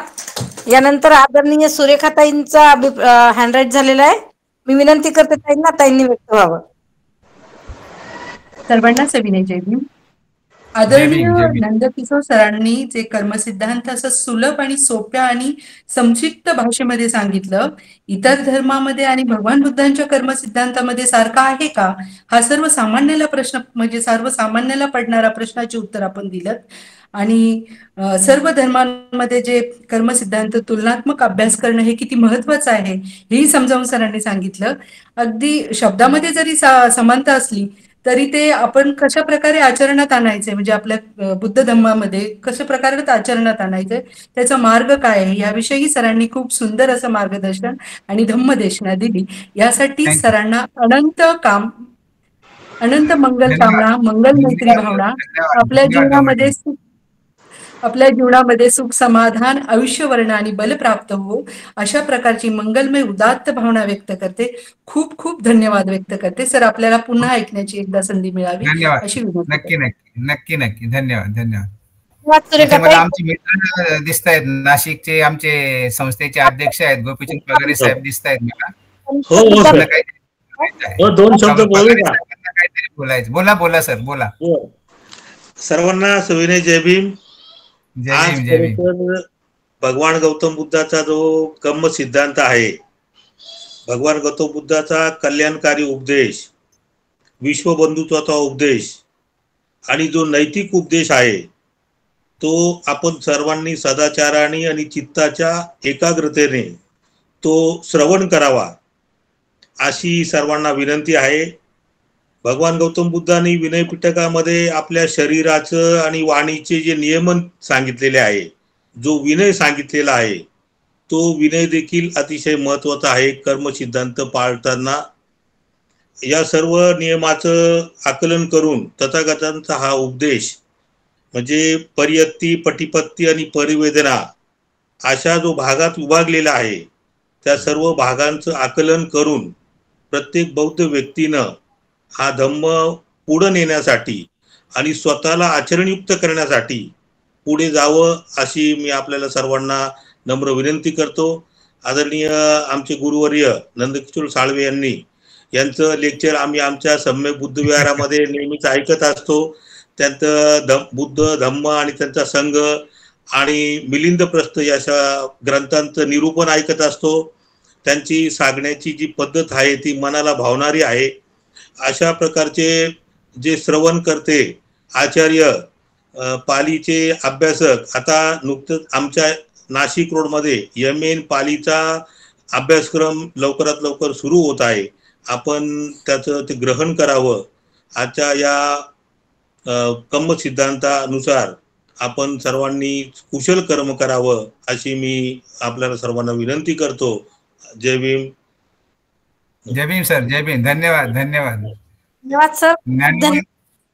ज्ञानोबा कांबळे बोला. ज्ञानोबा कांबळेंचा अभिप्राय मला ऐकायचा आहे. जय भीम. जय भीम सर. जय भीम जय भीम. आवाज येतोय सर्वांना? हो. मी या ठिकाणी अभिप्राय देणार नाही सर, पण मला काही भावना माझ्या व्यक्त करायच्या आहेत. त्या 2-3 भावना व्यक्त करणार आहे. आदर्शांना वंदन, आयोजकांना सस्ने जय भीम, श्रोतेगणांनाही जय भीम. फक्त एकच शब्द सांगेल. सरांच्या संदर्भामध्ये गेले 30 ते 35 वर्षे सरांचा सहवास आहे. चलो बुद्ध की ओर ही नुसती भाषा करून जमणार नाही, तर बुद्ध कोणाला मानावं हे अत्यंत स्पष्ट वक्तेपणाने जे तुमच्या समोर मांडले त्याबद्दल सरांचा मी आभार मानतो. धन्यवाद देणार नाही. त्यांनी माझ्या विनंतीला मान देऊन याही पूर्वी आपल्याला आठवत असेल नसेल जी उद्देशिका आहे त्या उद्देशिकेचं या चॅनलवर, याच ग्रुपवर त्यांनी 2 वेळा त्याचं विश्लेषण केलेलं आपल्याला आठवत असेल नसेल, आणि त्यामधून पूर्ण संविधान हे त्यांनी त्यांच्या भाषणामधून याच ग्रुपवर दिलेलं होतं. आणि म्हणून त्या दिवशी विनंती केली की सर वर्षावासामध्ये आपलं दर्शन व्हावं. मलाही सदा शारीरिक स्वास्थ्य बरोबर नसल्यामुळे मला बाहेर कुठे आता जाता येत नाहीये, तर तुमचं या निमित्ताने दर्शन होईल. सरांच्या विषयी सांगताना सरांनी एक महत्वाचा हात घातलेला आहे. श्रावक वर्गांना विनंती करतो, विशुद्धी पाठ म्हणून सरांनी ज्या काय विधी गाथा आहे त्या विधी गाथेचं पालीच्या व्याकरणासह सर्व सामान्य माणसाला समजावं म्हणून त्यांचे 4 भाग त्यांनी प्रकाशित केलेले आहेत. सरांकडून ते मागून घ्या. तुम्हाला जरी पालीच्या वर्गात जाता आलं नाही तरी तुम्हाला जीवनावश्यक असलेल्या ज्या गाथा आहेत त्याचा शब्दाचा अनुयोग कसा होतो, विनियोग कसा होतो, त्याचा अर्थ अनर्थ कसा होतो, हे अत्यंत विशुद्धी पाठ म्हणून त्यांनी हे मला वाटतं 4 खंड त्यांनी या ठिकाणी निर्मित केलेले आहेत. त्याचाही आपण लाभ घ्या. सरांना विनंती करतो, आपण या विनंतीला मान देऊन आपण आलात तुमच्या प्रवचनाला मी अभिप्राय देणारा इतका मोठा झालेलो नाही. तुम्हाला अभिप्राय देणं मला जमणार नाही, पण तुम्ही या ठिकाणी आलात. पुन्हा जर मुकेशने विनंती केली तर कदाचित आपला जो विज्ञान, धम्म आणि विज्ञान हा विषय आहे. Okay okay okay. वर्षावासामध्ये धम्म आणि विज्ञान हा विषय आहे. त्या विषयाच्या संदर्भामध्ये आपण वेळ काढावी. जर या आयोजकांचं म्हणणं असेल तर त्यांना आपण त्या पद्धतीने वेळ देऊया. पुन्हा माझ्या विनंतीला मान देऊन आपण या ठिकाणी आलात. आपलंही स्वास्थ्य सांभाळा, माझंही स्वास्थ्य मी सांभाळत आहे. आणि असंच खऱ्या अर्थाने नाशिकमध्ये जी काही व्यक्तिमत्व आहेत, तुम्ही हे प्रवचन नुसतं ऐकू नका, तर नाशिकला कधी गेलात तर नंदकिशोर साळवेंचं फक्त व्यक्तिमत्व ऐका, पहा. ही कृतीतून उतरणारे व्यक्तिमत्व या देशात आहेत. आणि नाशिकमध्ये भारतीय बौद्ध महासभेचा पाया ज्यांनी रुजवला, यावेळेला मी केंद्रामध्ये पदाधिकारी होतो. बरोबर. त्यामुळे त्यांनी ज्या नाशिकमध्ये, आज नाशिकमध्ये प्रभावीपणाने वेगवेगळ्या पद्धतीने काम चाललेलं आहे. ते तेजाळे ताई वगैरे जो हा त्यांचा ग्रुप आहे, त्यांचा फॉलोअर भरपूर आहे, पालीचे वर्ग भरपूर चाललेले आहेत. आज त्यांचे झालेले विद्यार्थी आज महाराष्ट्राच्या कानाकोपऱ्यामध्ये, महाराष्ट्राच्या बाहेरही फिरतायत. हे सरांचं व्यक्तिमत्व आहे. आणि पुन्हा एकदा सरांना आभार मानतो. आपण जर या ग्रुपने, मुकेशने जर विनंती केली किंवा या ग्रुपने विनंती केली तर एखादा बुधवार म्हणा किंवा एखादा गुरुवार म्हणा, कसा असेल एखादा वेळ आपण घेऊ. वर्षावासातला धम्म आणि विज्ञान हा जो विषय आहे, या विषयाची चिकित्सा या ठिकाणी होणं गरजेचं आहे. आणि लोकांना कळलंय मी बुद्ध आहे का नाही, ऐकणाऱ्याला प्रत्येकाला कळलंय मी बुद्ध आहे की नाही, हे प्रत्येकाने. मी नेहमी माझ्या या ग्रुपवर नेहमी सांगतो की आता हेतू चांगला असू द्या, तुम्ही बुद्धाच्या मार्गाने चाला. आणि चालायचं असेल तर हे अडथळे तुम्हाला दूर करावे लागतील. अर्थात आपण योग्य वेळेमध्ये आणि अगदी व्यवस्थित पद्धतीने या ठिकाणी मांडणी केली, त्याबद्दल आपला ऋणी आहे. आयोजकांनी मला विनंतीला मान देऊन सरांना देण्याची संधी दिली, त्याबद्दल आयोजकांनाही धन्यवाद देतो. आणि या ठिकाणी थांबतो. जय भीम, नमो बुद्धाय. जय भीम सर, जय भीम, जय भीम. धन्यवाद. तुमच्या मोठ्यापणा की तुम्ही स्वतःला खूप एवढे केंद्रीय शिक्षक आणि असून सुद्धा म्हणतात की मी अगदी खरंच लहान आहे, म्हणून खूप खूप धन्यवाद सर. यानंतर आदरणीय प्रकाश सर, विनंती आहे सर 2 मिनिटात आपले अभिप्राय आपला द्यावा. जय भीम सर्वांना. धन्यवाद सर, खूप छान. आपण जेव्हा बुद्ध आणि धम्म वाचतो तेव्हा त्याच्यात राग आणि मोह, राग, द्वेष आणि मोह 3 शब्द नेहमी येतात. तर जो द्वेष आहे त्याच्या विरुद्धार्थी शब्द राग आहे. तर ते वाचत असताना अनेकांना खूप अडचणी होती, कारण त्या रागाचा अर्थ एखाद्याबद्दल अँगर नसतो, तर आसक्ती, एखाद्याबद्दल प्रीती, लोभ, प्रेम, म्हणजे एखाद्या वस्तूबद्दल असलेली आसक्ती किंवा व्यक्तीबद्दल किंवा एखाद्या स्थितीबद्दल किंवा घटनेबद्दल तो राग आहे. आणि जेव्हा आपण ते बुद्ध आणि त्याचा धम्म असतो तेव्हा ते प्रत्येक वेळेस आपल्याला लक्ष ठेवायला लागतं. तर त्याच्यात तो जो रागाचा अर्थ आहे त्याच्यात तो लोभ येतो, प्रेम येतं, प्रीती येतं आणि आसक्ती. तर द्वेषाचं तर सोपं आहे, ते कोणालाही समजतं. आता जो तिसरा शब्द आहे मोह, त्या मोहाचा अर्थ मिथ्या दृष्टी, म्हणजे काय, तर अनित्याला नित्य समजणे, असत्याला सत्य समजणे, असत्याला सत्य समजणे आणि निस्सारला सार समजणे, हा खरा त्या मोहाचा अर्थ आहे. ना की मोहाचा अर्थ लोभ, प्रेम, प्रीती, कारण तो ऑलरेडी राग या शब्दात आलेला आहे. सर तुम्ही खूप छान बोललात. थँक्यू, धन्यवाद. जय भीम.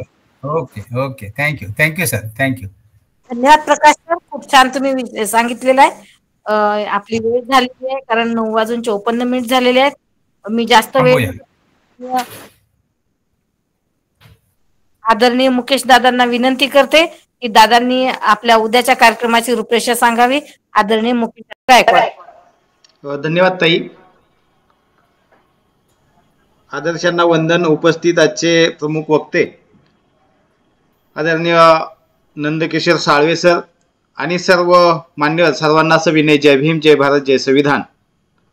आज आपण संविधान जागृती देशाची प्रगती या आपल्या उपक्रमाच्या माध्यमातून महत्त्वाचा विषय या ठिकाणी आजचा घेतलेला आहे. आपली मातृसंस्था दी भारतीय बौद्ध महासभा या मातृसंस्थेच्या माध्यमातून आजचा हा विषय आपण या ठिकाणी घेतलेला आहे. खूप सुंदर असं आजचं प्रवचन या ठिकाणी झालं. आजची उपस्थिती सुद्धा खूप छान होती. सर्वांचं मनापासून अभिनंदन व्यक्त करतो. उद्या उद्या गुरुवार आहे. गुरुवारचे आपले प्रमुख वक्ते प्राध्यापक डॉक्टर बजरंग सुखदेवराव कोरडे सर आहेत उद्याचे वक्ते. उद्याचा विषय उद्या 1 ऑगस्ट आणि या 1 ऑगस्टच्या निमित्तानं उद्या आपण शाहीर अण्णाभाऊ साठे यांची जयंती असल्या कारणानं शाहीर अण्णाभाऊ साठे यांच्या साहित्यातील सर्वसमावेशकता सर्व धर्म समभाव हा उद्याचा विषय असेल. उद्या देखील आपण अशीच सर्वांनी उपस्थिती दर्शवावी असं सर्वांना विनंती करतो.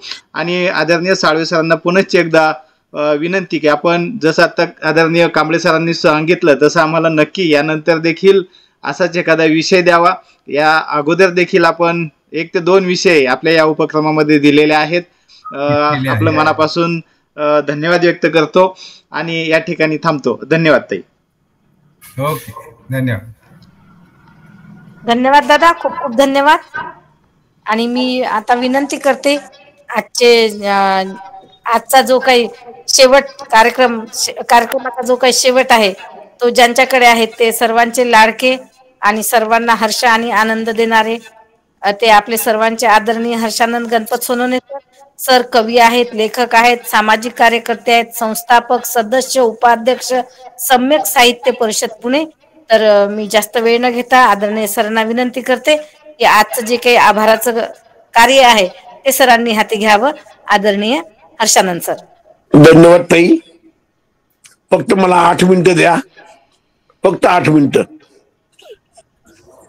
आदर्शांना वंदन. उपस्थित सर्व मान्यवरांना सविनय जय भीम. संविधान जागृती देशाची प्रगती या अंतर्गत होणाऱ्या विशेष ऑनलाईन व्याख्यानमालेचे आज 913 व पुष्प आदरणीय नंदकिशोर साळवे गुरुजींनी गुंफलं. अतिशय सुंदर, ओजस्वी, सोप्या सुटसुटीत भाषेत त्यांनी आपल्याला तथागतांचा कर्म सिद्धांत सांगितला आणि प्रत्येक शब्दाची फोड केली. वैदिक धर्मामध्ये काय, ब्राह्मणी धर्मात काय आणि बौद्ध धर्मात काय, कृष्णाच्या याच्यात काय, याबद्दलचे काही त्यांनी सांगितलं ना सर. खरंच तुमच्या या व्याख्यानाला माझा मानाचा मुजरा.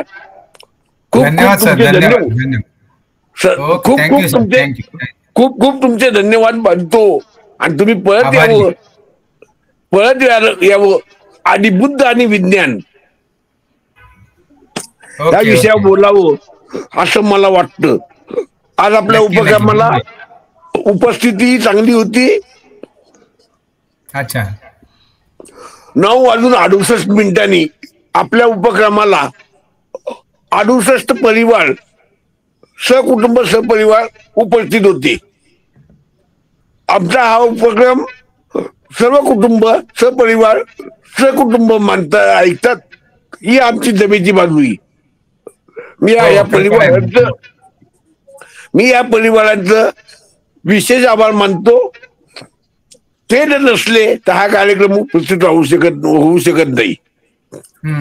तसेच आपल्याला 913 दिवस एकत्र खूप झाले. आमच्या कार्यक्रमाचे होस्ट कुटुंब प्रमुख मुकेश मानी गायकवाड यांचेही आभार मानतो. आठवड्याची लिंक पाठवून आमच्या कर्तव्याची जाणीव करून देणारे सुभाष रामभाऊ सोनवणे यांचेही आभार मानतो.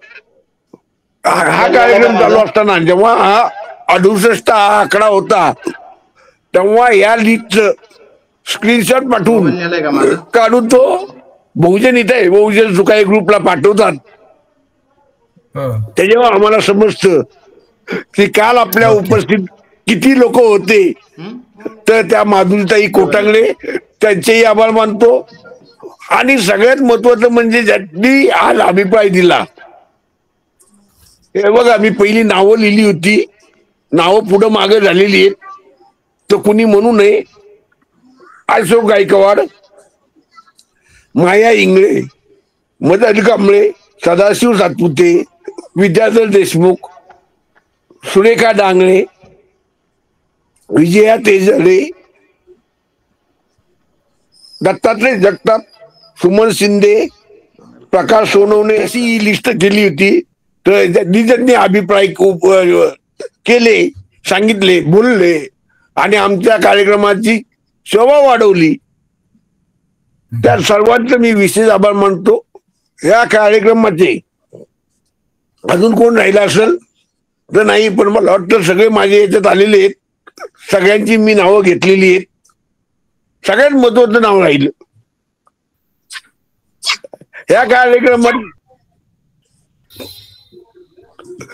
ह्या कार्यक्रमाचं सूत्रसंचालन करणारे आमच्या ताई सल्लाताई दामोदर उपरवट,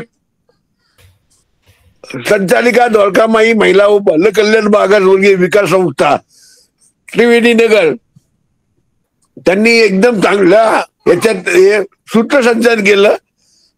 आज मला वाटतं ताईंची नाच झोपलेली, नाही तर ताईंबरोबर त्यांची 10-11 महिन्याची बालपण ते हुकार देऊन सूत्रसंचालन करत असतं.